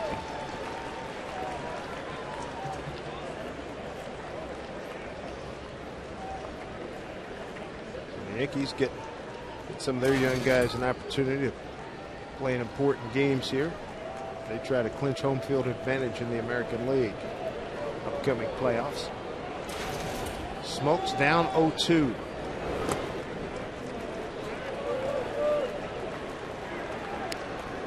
Getting a chance to watch Austin Romine here in his, I guess, his first big league start tonight, and done a pretty good job back there, Mike. I know you'll be surprised. I like that he's not flashy. He's kind of been seen but not heard back there, and that's the sign of a good job from the catcher. It being his first start and not knowing Hughes at all, how difficult is it for him to call the game? Well, I think that that's obviously one of the biggest hurdles you have. I mean, they communicate as much as they can before the ball game so that they don't have any lapses out there on the mound. But you saw him go out there 0-2 to make sure that they were on the same page there, and that's a great move by a catcher. Hey, let's go out. Let's talk about this. It's kind of a key situation for Hughes. And Romine doing the right thing is going out there and discussing it with him. Hey, if we're going to throw that breaking ball, let's make sure it's in the dirt. And that communication and that feel with each other is just not there yet because they haven't worked together. Well, and the other thing that I've noticed in the game is Hughes, obviously things are going well. He's given up 1 run. He's in some trouble now. But I haven't seen him shake off the catcher maybe once or twice. He seems to be going right along with him, so I think you have to give the young man Romine some credit for that. He's obviously sticking to the game plan and has a good idea of what Hughes wants to do. And that's where that communication before the ball game comes in. And that's why I say, for a guy who's just getting started back there, the less that he's involved, the better. That just means he's done his job, and he and the pitcher are in sync, and things are just going along very, very smoothly. And that's what we've seen tonight from Romine. He looks comfortable back there. Nice setup, good target. 2-2. Good job with pitches in the dirt as well. Full count here to Smoke. And Justin has done a nice job of laying off of that pitch. That's a pitch that was getting him out before he went on the DL, Dan. And when your hands are injured and you don't feel good, you try to cheat a little bit, trying to get the barrel to it. And he obviously looks healthier because he's been able to lay off of that pitch over the last 3 or 4 days, and the production shows it. See if he can get a little lift and separate here. 3-2. Runner goes. And he takes ball 4. Bases are loaded. So they're loaded up for Miguel Olivo here in the 6th. 3rd walk issued by Phil Hughes. The Mariner home run and RBI leader with a chance to do some work here. I would imagine, it's tough to hit when you don't have your hands, and as a catcher, take all those fastballs off the thumb. Difficult to swing the bat. Absolutely. That's why I marvel sometimes at some of the catchers that are real good hitting catchers. Either they've been fortunate to stay healthy that year or something, because it amazes me to watch those guys, all of you, take that beating and still be able to go out there and swing the bat. Absolutely. And when you talk about that thumb and your hand taking the beating, that's that bottom hand, and that's that hand that's so important when you're swinging. Big swing and a miss by Olivo. Strike 1 with the bases loaded and 1 out. You do take a beating back there, and it does affect you over time. It has to. I just don't see how you can't. So when you start looking at some of the catchers, Johnny Bench, one of my all-time favorites, but you look at what he did. But guys like Piazza and Pudge, and they're special people to be able to do that. Not to mention the wear and tear on your legs. Well, that's the biggest thing, really, is the legs. Swing and a miss. 0-2 to Olivo tonight. Miguel fly to right, base hit to right. I think that's anything you do in the game of baseball, whether it's throw or block or catch or whatever it is, you use your legs. And Romine out there again with Miguel up here, bases loaded again, a key situation. Just reminding Hughes, hey, let's not leave any mistakes on the middle of the plate, and let's continue to expand that zone. And as you watch Miguel offensively, he's been back there an awful lot this year and has taken his share of a beating. And here he is in a critical situation, has to find a way to come up with a base hit to keep this inning going and drive in a couple of runs. And that's a difficult thing when you're here rolling in mid-September and you caught the amount of games that he has. He loves it, though. He's a workhorse's workhorse. Miguel Olivo, that's for sure. Ball and 2 strikes, bases loaded, 1 out. Mariners try to get back in the ball game. Pitch. Popped it up. Romine takes a look, no play.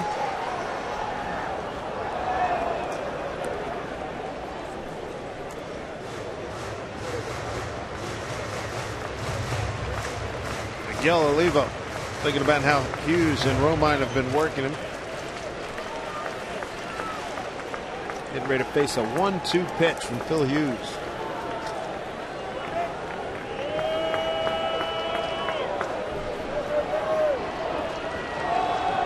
Pitch from Hughes.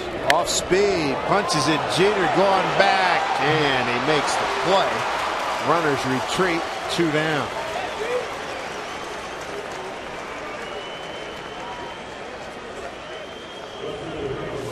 Gets a breaking ball. Looks like it's off the plate away. You can see Romine wanting that pitch in the dirt, begging him to throw it down. He leaves it up. Olivo out of position. Can't keep his hands back long enough. And pops it up to the shortstop, Jeter.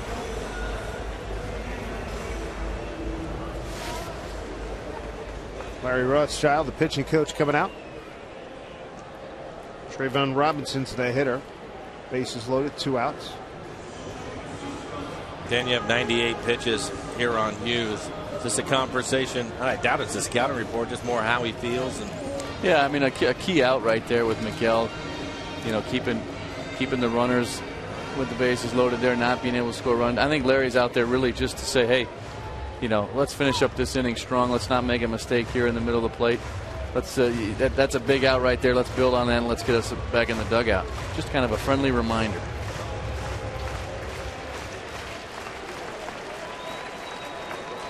Trayvon tonight ground out to second, fly to left. 6-1 Yankees, 2 outs, bases loaded. Drive to center. Granderson got a great jump. He's there, and that'll do it. Leave him loaded. To the 7th we go. 6-1 Yankees.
And you thought they were going to get at least a few in there in the bottom of the inning. Hi, friends. Angie Mentink here at the Northwest Ford Sports Desk. And thanks to a weekend sweep of the Boston Red Sox, the Tampa Bay Rays are now just 3.5 games out in the wild card race. Tampa and Baltimore tonight, top of the 3rd inning. 2-1 for Ben Zobrist, who lines a double off the left field wall. Zobrist with 3 RBIs on the night. Tampa Bay beats the Orioles in our Sterling Savings Bank score. They are now just 3 games back of Boston in the wild card. All that wiggle room in the wild card, gone, Dave, gone. Tampa Bay making a heck of a run. And the Boston Red Sox, you know, they're just in a free fall right now. Tampa Bay making a heck of a run. Felix Hernandez, his night indeed is over. And our Nissan shift to the bullpen. Brings us the young Dan Cortez.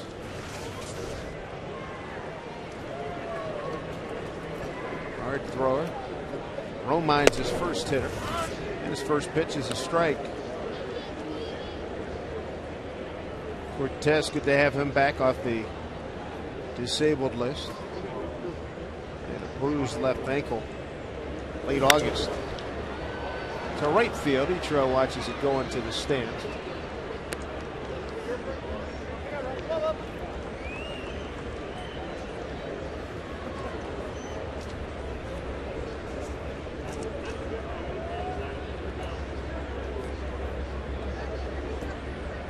Did Cortez.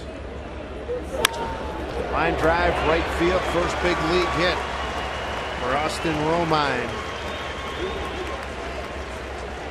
He'll get the ball back to the kid. Solid base hit on a 97-mile-an-hour fastball up middle of the plate. Not much of a stride. Looks like he has a short swing. Not trying to do too much.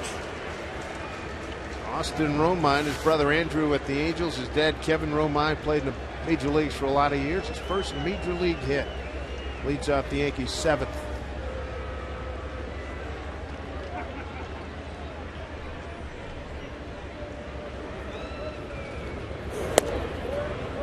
Third time up for Cortez. And he's on in relief for Felix Hernandez's ERA took a beating tonight.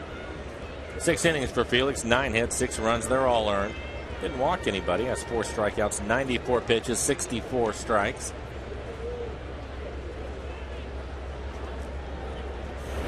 Whoa, nice save by Olivo.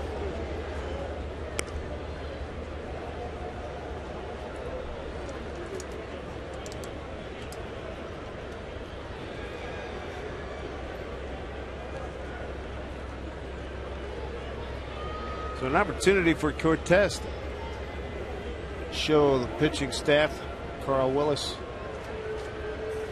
pitching coach, manager Eric Wedge, what he's got is a continue to look forward to 2012. Felix's ERA tonight with those 6 earnings goes from 3.15 to 3.30.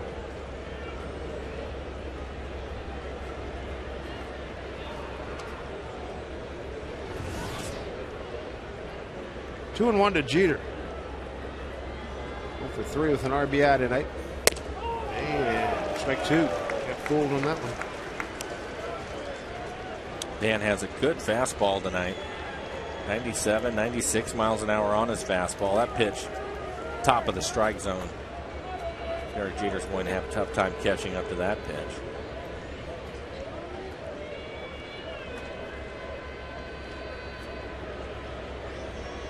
Two and 2. We'll hold up.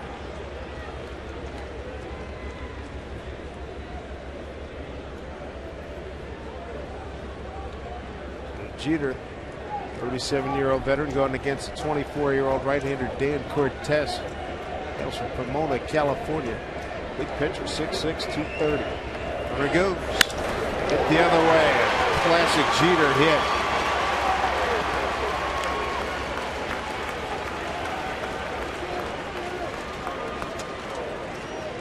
Runners at first and second, nobody out. Time for a Banner Bank building to the future. Starting pitchers. It had been a really good run of quality starts for the Mariners. Tough way to go. Tonight the ace did not have it.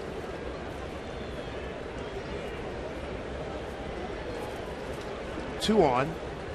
Nobody out. Curtis Granderson the hitter. He's 0 for 3.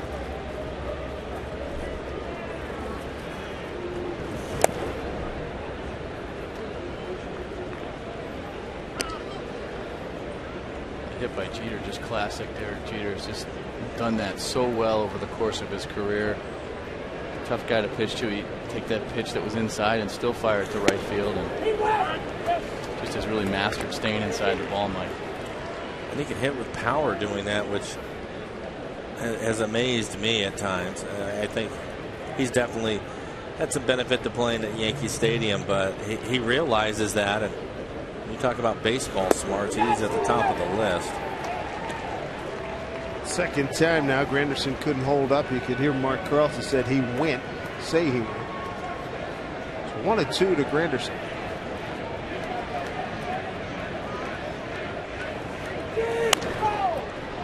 It's out of play.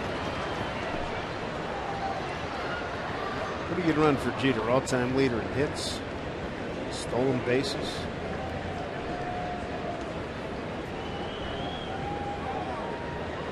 Stacked up some pretty amazing numbers over the course of the years. Yeah. And that graphic we showed earlier in the trivia contest, who's in that conversation, all-time Yankee top batting averages. 313, 1-2 pitch, off speed, up in the zone, 2-2. Jeter tied with the great catcher Bill Dickey, 30s and 40s, gave away to Yogi Berra. That's through the box, base hit. Will hold the runner, and they're loaded up for the Yankees. They hold up Romine, the catcher, at third.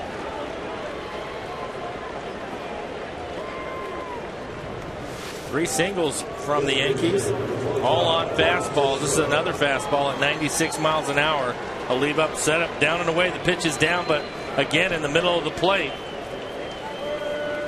Carl Willis coming up. Quick words. He's got Teixeira coming to the plate. Mark having a heck of a night. 2 for 3 with a home run and a single. Brings the infield in. Nowhere to put Teixeira.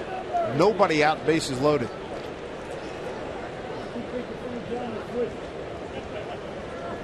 So, kid, you wanted to be a big league pitcher.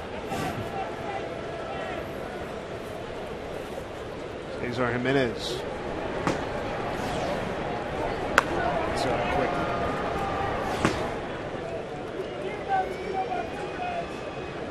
Yeah, and you played on a lot of really good teams, but you've also had a couple of Septembers, I'm sure, especially as a veteran catcher, where you've had to work with some guys that have been called up. Dan, obviously, his fastball is getting hit. And at 96, 97 miles an hour, probably gets away with that a little bit more in AAA. But when you're facing a club like the Yankees, you have to mix things up. You have to force him maybe to mix his breaking ball or a changeup up a little bit more than he's probably comfortable with. 1-0 pitch. Now 2-0. Yeah, you got to make some adjustments. I mean, when a team is able to take what they can get with the fastball, and that's what they're. I mean, it doesn't matter if it's a young pitcher or a veteran pitcher. If they're hitting one type of pitch, you're going to have to start to mix it up. And I think a lot of times a team like the Yankees, they're just not going to. They're not going to take it easy on you at all. And I think that those problem areas become a little bit more magnified against a team like the Yankees, because they're going to hit those mistakes, and being able to throw a wrinkle in it here and there is something you're going to have to be able to figure out pretty quickly. I know when you have games on the line and you're trying to win the games, you have your pitchers go with their best pitch, and his best pitch is his fastball. But if he has a pitch, a breaking ball or a changeup or a split that maybe it's not as polished as you would even like, you have to force him to throw it. Yeah, you got to find good situations to throw it. Maybe you spin one up there first pitch. Maybe you wait till you get 0-2 so he can miss with it, and you bury one in the dirt. But you do have to find situations to throw it just to give the hitter something else to He's think in about. a world of trouble here. 3-1, 3-2. And I think that's a good example of what we're talking about, Dan. He started him off throwing some break balls, even though he missed with it. It's a different look for Teixeira, and then he's able to get his 93, 94 mile an hour fastball and throw it by him. And that's the key, is just messing with a hitter's timing. Here we go, 3-2, bases loaded. And he struck him out. Olivo held on. Cortez gets a big strikeout. That's one out. It's a great pitch right there, Mike. We talked about Teixeira earlier, about his swing path down in the strike zone. You want to pound that fastball up and in at his belt or up above his hands, and that one right there up above his hands. It's tough to lay off. You see that one really, really well because it's close to your eye level, but it's a pitch it's tough to get on top of, and especially Teixeira's swing. That's a great pitch right there. Hardly out of the woods. He wins that battle. Now he's got Robinson Cano.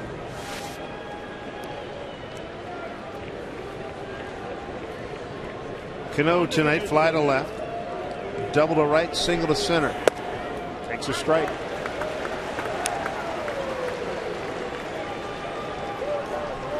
Got a big swisher on deck.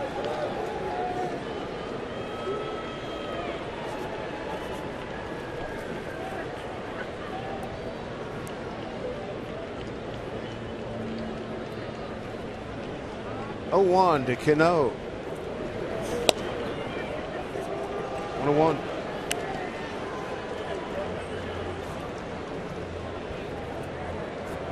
Romine led off with a base hit to right. Cortez had him 0-2. Jeter single to right on a 3-2 pitch. Granderson singled up the middle on a 2-2. Teixeira struck out. Now 1-1 here to Cano. 2-1.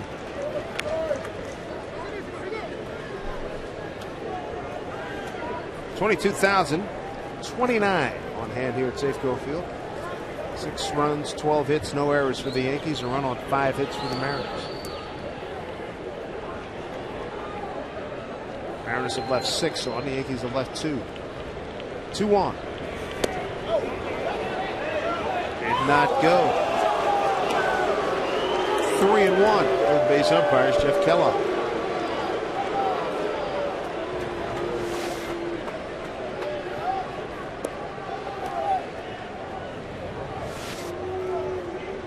Test going to come up with a couple of beauties here to Cano. One of the best in the game right here. 2-1. 2 tests for Cortez. This one popped up foul.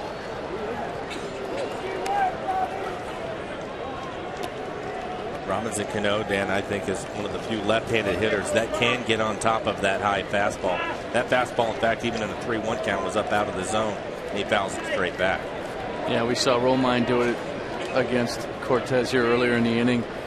Just getting on top of that ball. The ball will go a long way if you can just get on top of it. And you're right, Cano is one of those guys that can do that. Cano with 171 hits, 7th in the American League, entering tonight. Pitch fouled straight back.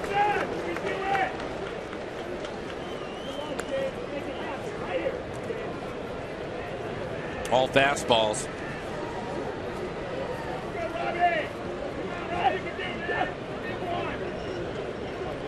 Cano in the top 10 in runs and hits. 3rd in the American League in RBIs behind Granderson and Adrian Gonzalez, and just ahead of Teixeira. This is really some spot here for Cortez. 1 out, bases loaded. Payoff to Cano. Will get out of play as well.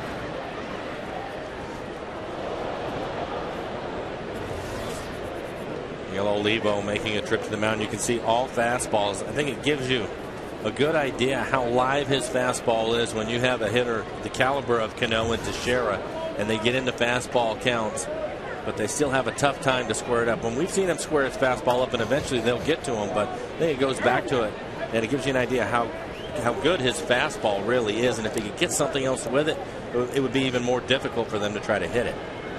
You're right. They are being able to just foul that ball off because his ball is moving so much. 3-2 fouled off. And the timing starts to get, with every pitch, their timing gets a little bit closer to it. But still, you know, you look at the Mariners' pen right now. You have Brandon League out there, 97, but he has the split and he has a slider to the right handers. They have to respect that, so they have a tough time handling his fastball. And Tom Wilhelmsen, who's been pitching great lately, is 96, 97, but has the great curveball to go with it. And once he started establishing that curveball, it was over. He's pitched well. Pitch number 9 as the battle continues.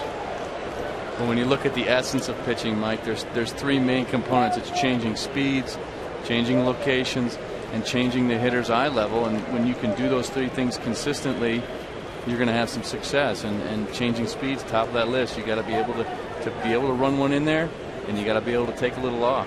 For a young pitcher, out of those 3, what's the hardest for them to get to?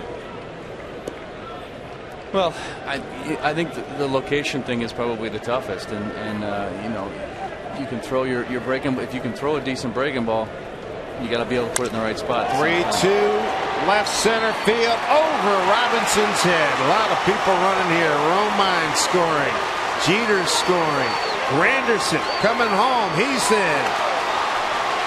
Bases clearing triple for Robinson Cano. So they give him a double, take 3rd on the throw, and Cano gets the job done as he beats Cortez, goes down and gets one and hits it to deep left center field.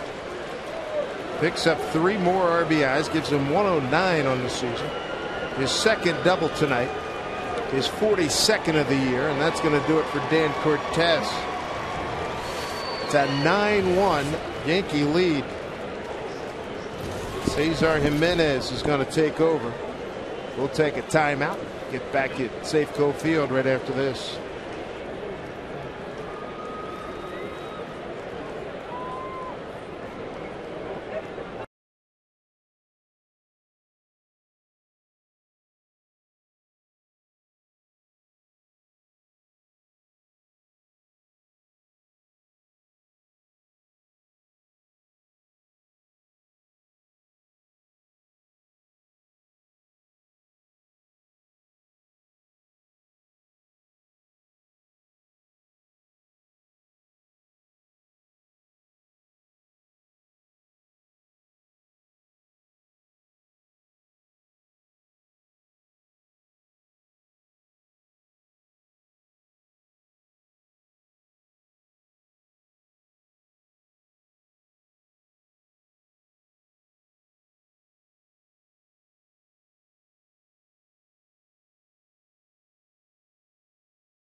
Hi, everybody. Angie Mentink here at the Northwest Ford Sports Desk. Now, the Yankees are in a tight race in the AL East. We got a tight race all of a sudden in the AL West as well. The Angels just 2.5 back of the Texas Rangers. Tonight, LA in Oakland trying to make up ground on those Rangers. Former Mariner Joel Pinheiro on the hill.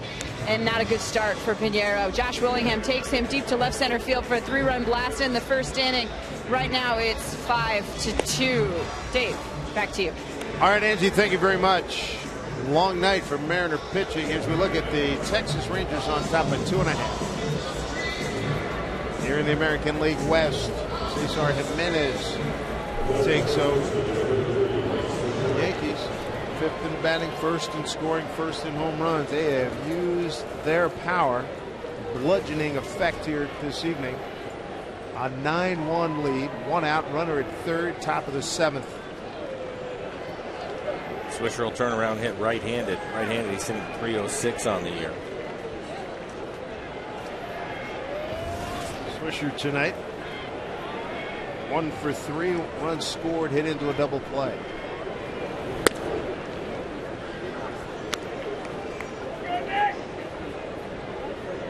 First time, make that 3rd at bat for Swisher. He's 1 for 2 against Jimenez. 2-0.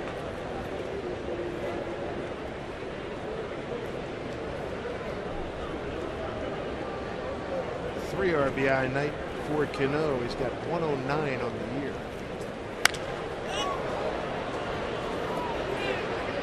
Taking control of Zachary. 2 outs.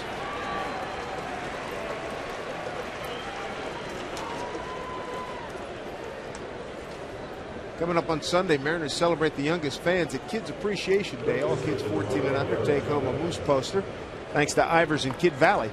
Plus, there will be plenty of special prizes given away all afternoon, including a Nintendo DS, portable DVD players, autographed jerseys, and more. And that's all just for the kids. Get your tickets at Mariners.com or any Mariners team store. Little Mariner fan hanging in. 2 outs. Here's Eric Chavez. 0 for 2 against Jimenez.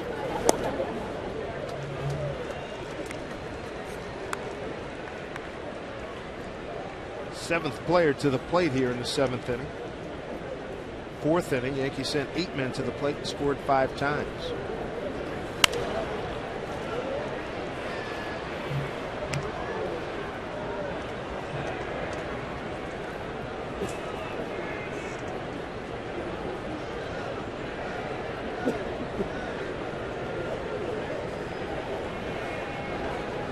Runs, 13 hits, no errors for the Yankees.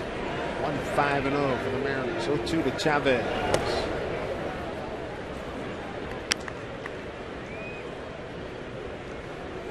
Mike Eric Wedge getting a chance to see what Jimenez can do against some of these lefties down in the order for the Mariner or for the Yankees, and a real good opportunity for him here to show what he's got. Strikes out Chavez. Good sign using the breaking ball. Plenty of damage done. Cano a bases clearing double. And Robinson, Cano, and the Yankees have a 9-1 lead.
Being brought to you by Washington's Lottery. Buy your hometown heroes raffle ticket from Washington's Lottery, on sale right now. You pay, you play, and veterans win. On the way to and from doing some football over the weekend, saw a lot of veterans coming home, and I was in New York yesterday for the 9/11 memorial. It was tough, and we shall never forget, that is for sure. Scott Proctor, he takes over for the New York Yankees here. Yankees, and all about the offense tonight. Phil Hughes did a good job in his starting stint. Scott Proctor's numbers: ERA over 5, only 3 1/3 innings pitched for him, 3 strikeouts to go with the 3 walks. He has given up a home run.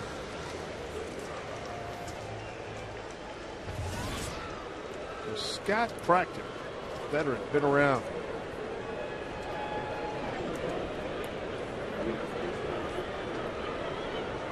His first hitter is going to be Brendan Ryan.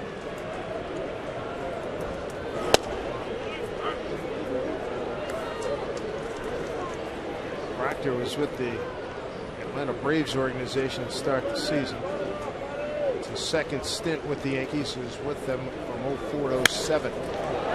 Straightaway center field, backing up Granderson. Looking, can't make the play. And bounces over the fence for a ground rule double. Second ground rule double tonight. Seager had one leading off the 6th.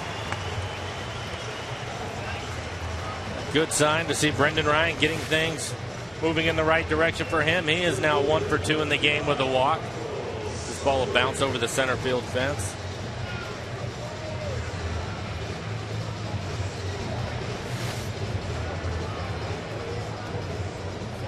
Brendan wasted no time. Mike got that second pitch and just drove it. I have a pitcher that hasn't had a chance to pitch much, and Proctor is a fastball guy. Why not give yourself a chance? Something that we've talked about. And Brendan's been doing that. I think when he really started to get it going, at one point he had his average up to almost 270.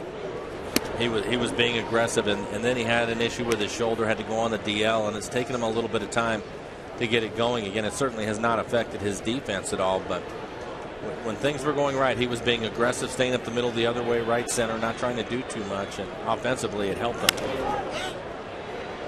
Fouled off. 0-2 here to Saunders, who's 0 for 2, fly to left, fly to center.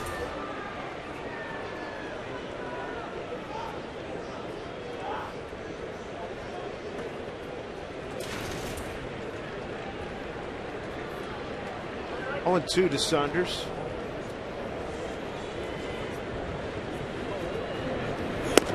Strike him out.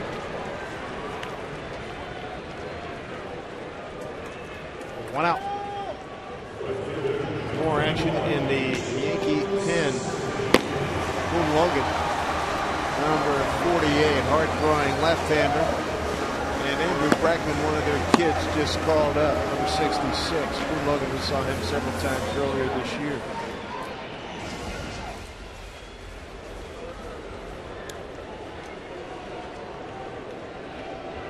Ichiro, 1 for 3. Back in the Mariners' only run. That was back in the 3rd with a base hit.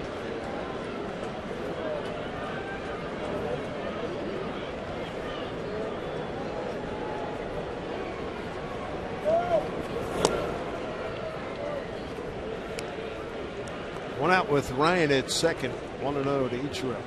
Proctor has stayed with his fastball, and it's one of the things we were talking about scouting reports in Kansas City the last couple of days on Ichiro. He had a base hit earlier on a breaking ball, but it looks like he's going right back in there trying to stay with the fastball inside. But the problem with it is this right here. If you're going to do that, you better hit some spots and get ahead of yourself, because now Ichiro can get things going in a 2-0 count. Yeah, there's a big difference between pitching inside and being able to throw some strikes in there, and you've got to be able to establish that you're going to be able to throw a strike in there so that the hitter actually feels like they're gonna make an offering on a pitch like that. If it's just going to be off the plate each time, the hitter knows, I'll just let that ball go and I'll wait for something on the outside part of the plate.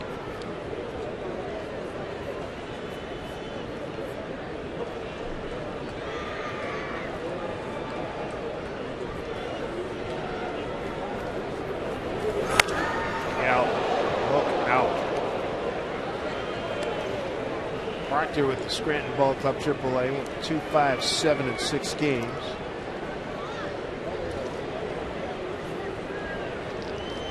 I was wondering along those lines as a catcher, how difficult it would be to sit back there, call the game, concentrate on catching the ball, but still notice if a hitter is starting to make that adjustment, or you see it, or how you figure that out. Especially a veteran hitter like Ichiro, Cano, as we saw earlier in the game. A lot of times I think the foul balls that they hit are a good indicator of what kind of bat speed they got, where they're getting the ball, whether they're getting it too deep, whether they're getting way out in front of it. Payoff pitch. Ichiro goes down swinging. Second strikeout here in the 7th inning. Seattle Mariners baseball on Root Sports, being brought to you by Jack in the Box for limited time. Jack's Really Big Chicken Sandwich Combo is back for only $3.99 plus tax. By AT&T and by Widmer Brothers Brewing without boundaries. 2 outs, 1 on in the 7th. Gorgeous night here in Seattle. And moving up to third is Ryan. It'll be a wild pitch. Kyle 1 for 3 in the game. Had a double out to right center his last time up. And he jumped on a fastball early in the count. Proctor missed with a breaking ball down at his feet that time. From what we've seen from Proctor, he's going to get a fastball to hit. If he can square it up and drive in a run. 1-0 pitch. Slicing drive left field. Going back, Gardner outruns it. That'll do it for the Mariners in the 7th inning. To the 8th we go. 9-1 the Yankees.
Today's Tracer Technology is brought to you by the Emerald Queen Casino, the entertainment capital of the Northwest.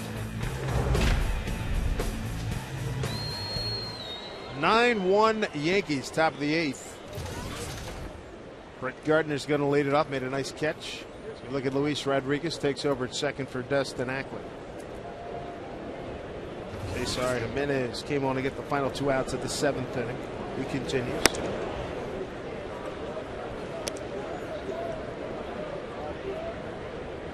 Gardner, a couple of hits tonight, an RBI and a run scored.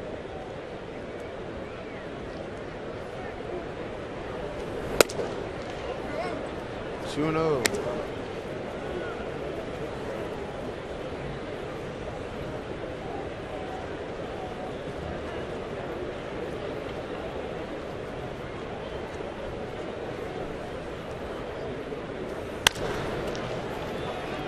Ball finds Louis, throws him out.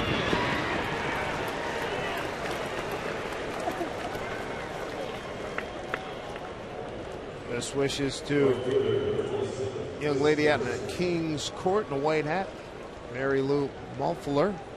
Their son William, she's 28 years, a golf coach, University of Washington. It's a good run. Good to have her here in the ballpark. There's her son William with the King's Court crown.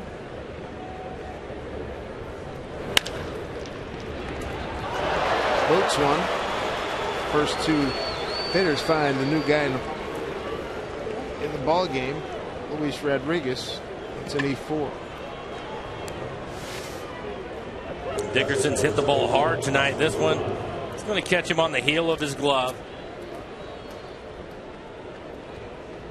He was just coming into the game, replacing Dustin Ackley. It'll find you. Baseball axiom, isn't it? That's a fact. The ball will find you. Base hit to right. Base hit to right. The run scored last time up for young Austin Romine. Got his first big league hit.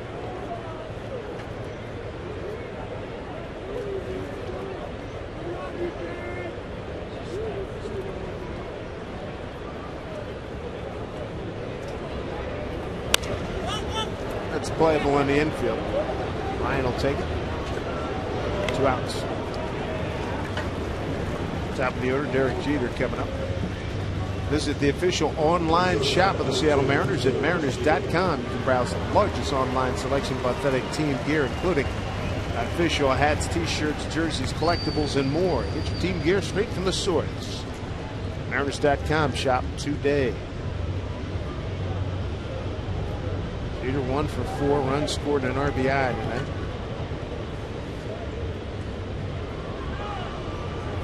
Yankees scored first, run in the third. Mariners matched it. And all Yankees since. 5-run fourth, 3-run seventh.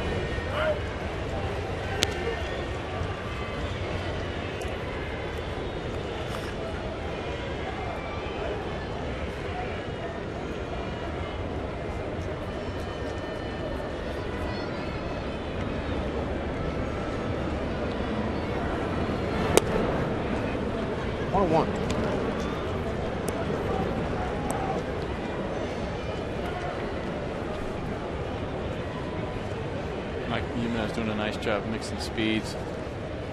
Got the Romine out front on his front foot on a nice little ball, off-speed pitch down in the zone.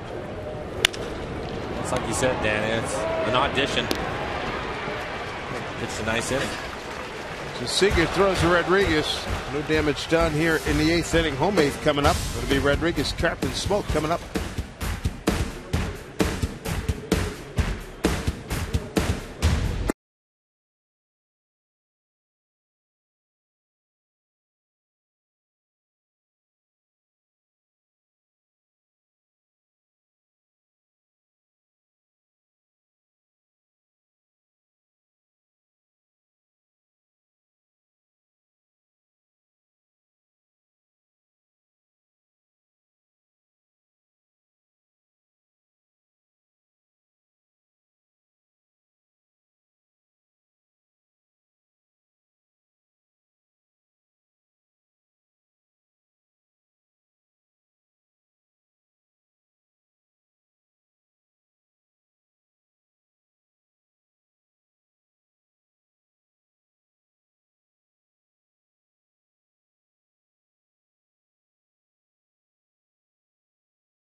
Bank game recap. 3 monster hits. 1 in the 4th. Mark Teixeira, leadoff homer.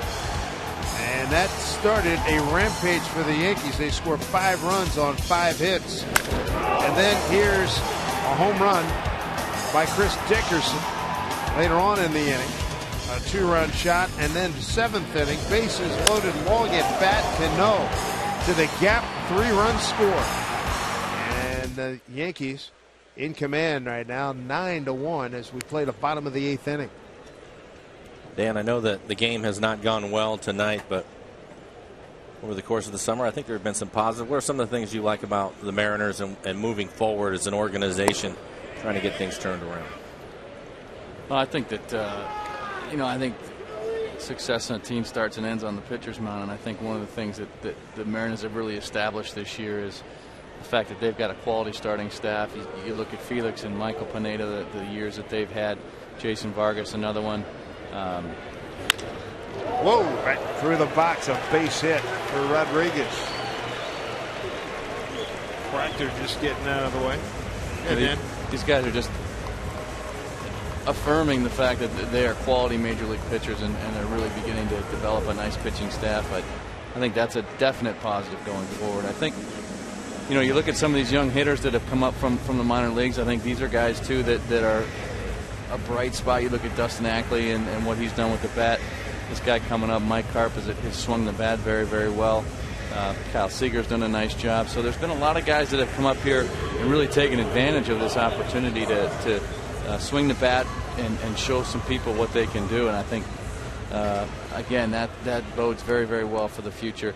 And I like the feeling that's down there in that clubhouse. Eric Wedge, I think, has done a really nice job of getting these guys in the right frame of mind. He's created a great environment.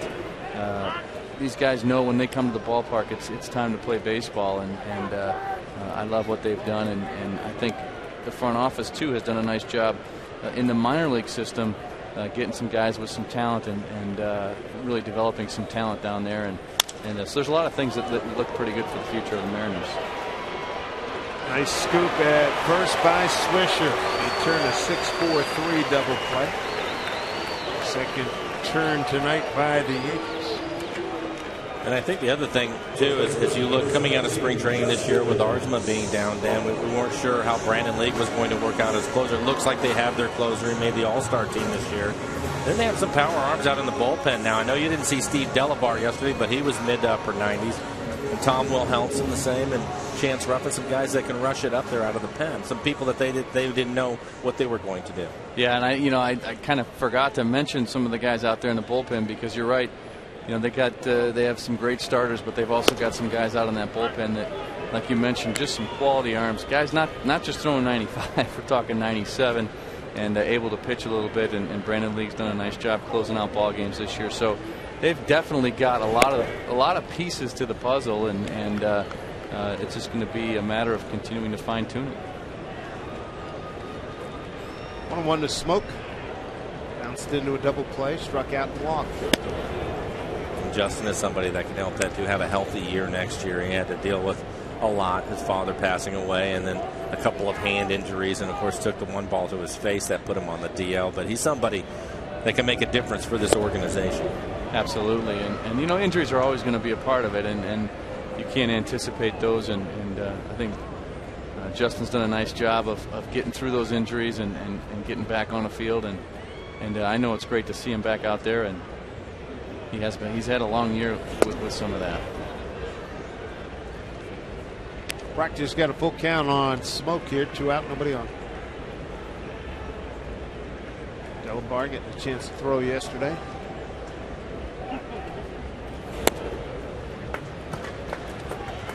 Two-out walk. First issued by Proctor. Struck out 2. Bring up Miguel Olivo.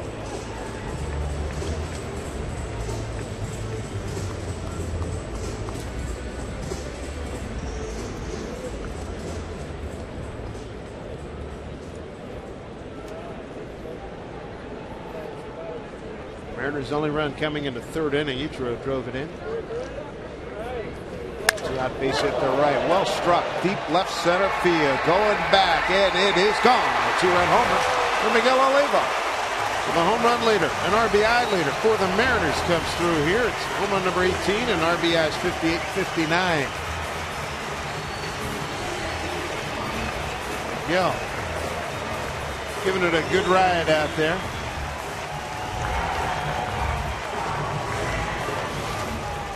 Miguel paying attention, gets a first pitch fastball at 94 miles an hour. Proctor's been going at everybody with his heater, and Miguel jumps all over it. 18 home runs on the year for Miguel. The folks out of Penn, they got here early, and they usually stay late. Enjoying the entertainment value of that home run. Hit it a long ways, 402 feet on the first pitch.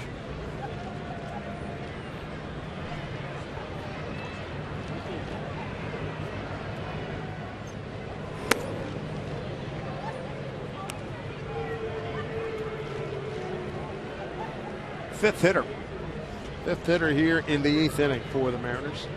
Robinson tonight 0 for 3.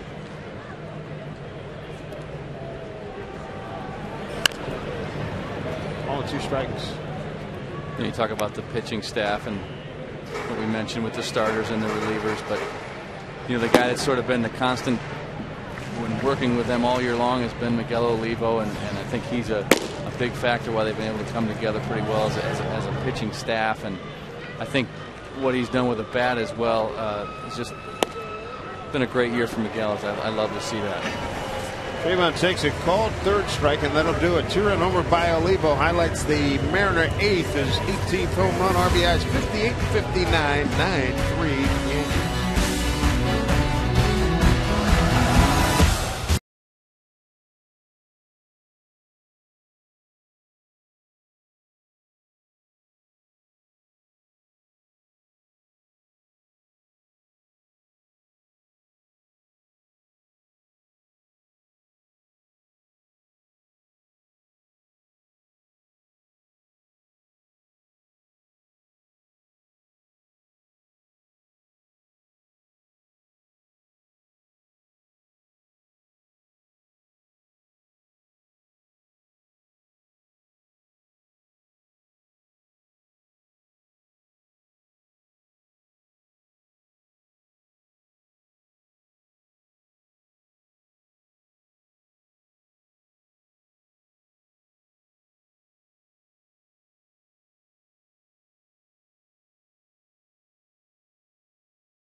The rest focus on Steve Delabar. That's what he did yesterday.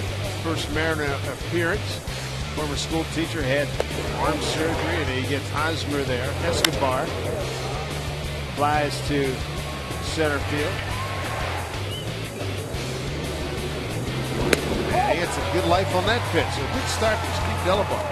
Welcome to the Mariners. Mookie's first pitch. Rifle into right field, base hit by Curtis Granderson here in the 9th. Second hit in a row, second hit in the ball game for Granderson. 2 for 5. As we took a look at Delabar there, Mike, you talk about how do you see what hitters are doing, and you could see on both of those strikeouts in that inning the swings that the Royals hitters had. The first one was really an emergency hack, which means he's not seeing that ball well, and then the last one was right on by you by the time he swung. So obviously Mr. Delabar's got some pretty nasty stuff to get some swings out there like that. He was 96, 97, Dan, and he had some late life to his fastball. It was getting on the hitters in a hurry. And he also mixed in a split. And the thing that impressed me is here's a young man that's gone through a lot, has had to have his arm repaired. And he's actually teaching school earlier this year. Makes his debut yesterday. He came in and threw strikes. I was really impressed by that alone. Saunders has it under control. Anderson will get back to first base, 1 out. I think that's just a tough thing, to control your emotions enough and to throw as hard as he throws, to come in and throw strikes the way that he did. Yeah, and that's, I mean, what an incredible story that is, to start the year not even in the game, and then to end up here on the big stage and in the big leagues. And you're right, to be able to mentally bring all that together and come out here and throw strikes and throw very, very well. That's a pretty good mental package right there. One out, Granderson at first. Here's Cano.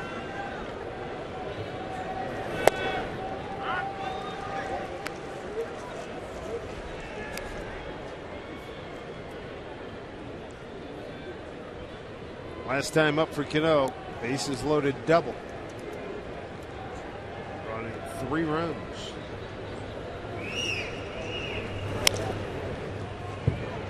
Oh, 2.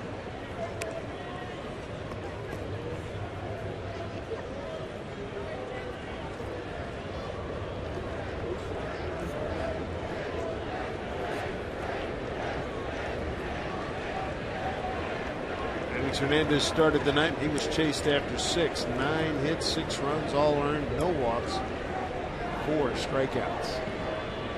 Cortez, Jimenez, and now Lukey.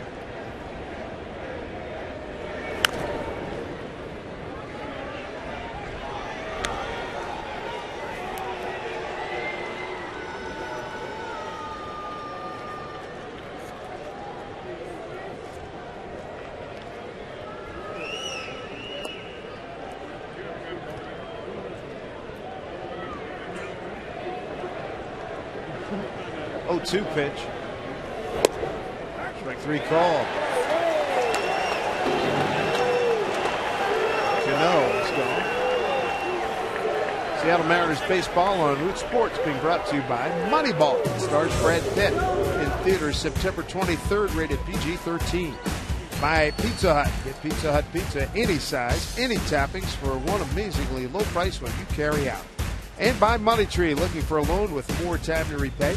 Apply for a Money Tree payday loan online at moneytreeinc.com. 2 outs here in the 9th. After Cano takes a called 3rd strike, here's Nick Swisher.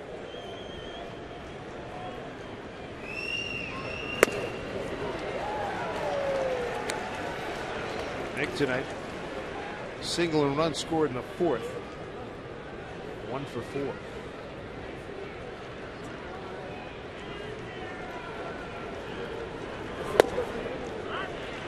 0-2.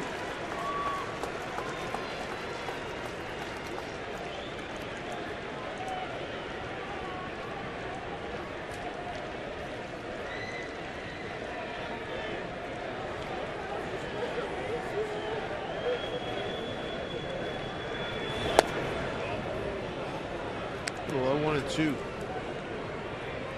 Mariners home 9th. Ryan Saunders, Ichiro, 8-9-1 coming up.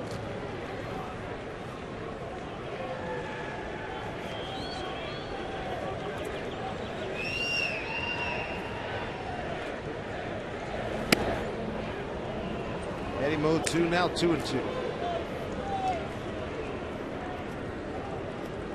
Josh doing a good job moving the ball around, changing his speeds, trying to get Swisher to expand his zone a little bit. 2-2 pitch. Strike 3 call. Let it do it. Loki, couple punch outs looking. Swisher disagrees with home plate umpire Mark Carlson, just like Cano did. Ryan Saunders, Ichiro, mega comeback in store. Let's find out.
I have an update for you. A kick time has now been set for the Dogs Pac-12 opener in 2 weeks against Cal.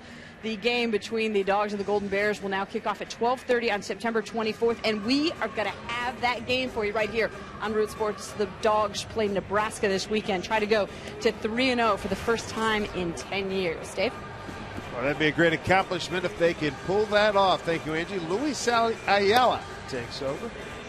Ayala's numbers, a 1.84 ERA, 49 innings pitched for him, 34 strikeouts to 17 walks.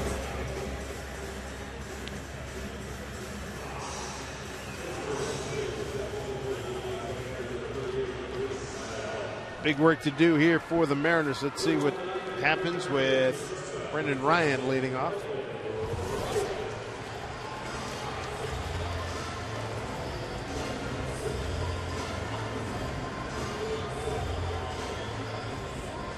So Ryan goes against a veteran, Luis Ayala, who's been around with Montreal 2003 and 4, Washington 05, 7 and 8. Mets in 08, Minnesota in 09, same year Florida. He came to the Yankees this year. Minor league free agent signing back in February. 2 strike. Ryan tonight, a walk, run scored. He got a stolen base. That was in the 3rd. Fly out to right, and a ground rule double. Center field. Dan, you were talking about the pitching for the Mariners. I think this guy is as valuable as anybody. Brendan Ryan, for me, has played shortstop as well as anybody in this league. He takes away a lot of hits, and I think one of the important things, one, he's a veteran guy now on this club, but he always makes the plays in the 7th, 8th, and 9th inning, and that's not always the case. I think the defense has certainly helped the pitching out a lot because of his play. Absolutely, and that's, you know, when you talk about the defense, and it's more of a mental advantage for a pitcher to know, hey, I don't have to make that nasty perfect pitch. I know I can just get a ground ball here, and I got Brendan Ryan at shortstop to make that play. And like you mentioned, even in the later part of the game, when the game's on the line, they're going to make those plays, and that's a great boost of confidence for any pitcher. 2-2 after Ayala throws a breaking ball for 2nd strike. Cano takes his slow roller, throws out a hustling Ryan, 1 out.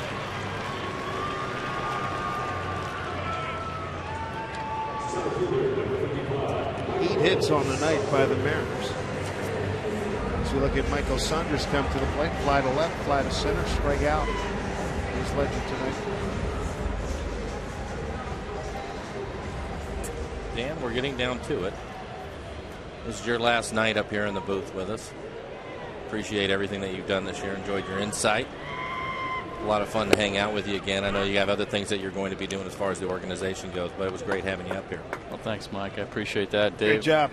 Good to see you, as usual, you guys make it very, very easy up here. So very welcome. Our pleasure. We appreciate it. I know I do. Breaks it back, Cano. 2nd out.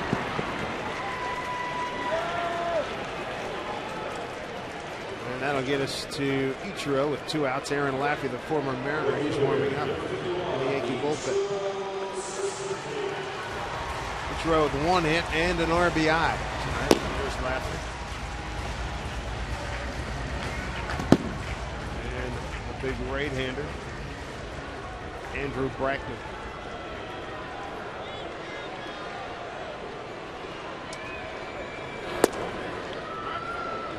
Strike 1, Ichiro.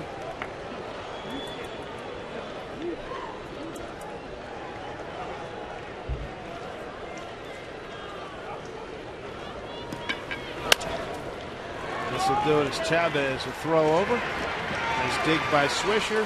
That's the ball game. Yankee power tonight rules 9-3 in the end of 5-game losing streak to Felix Hernandez. They pound the Mariners ace for 9 hits and 6 runs, all earned. And not much of a response against Phil Hughes. Felix Hernandez was on a great run against the Yankees, and tonight just was not his night. Everybody has him, and tonight it was Felix's turn. Offensively, the Mariners scored 3 runs. They'll start getting things moving forward. Hopefully tomorrow. It's been a rough stretch of games, last 3 games for the Mariners offensively, but against these Yankees, they're going to have to come out and bring some offense the rest of this series. Yankees improved to 89-57. The Mariners dropped to 61-86. That'll do it for us. Send you out to center field. Brett Adam and Dave Valley. Gentlemen, thank you. The Yankees win Game 1, the best record in the American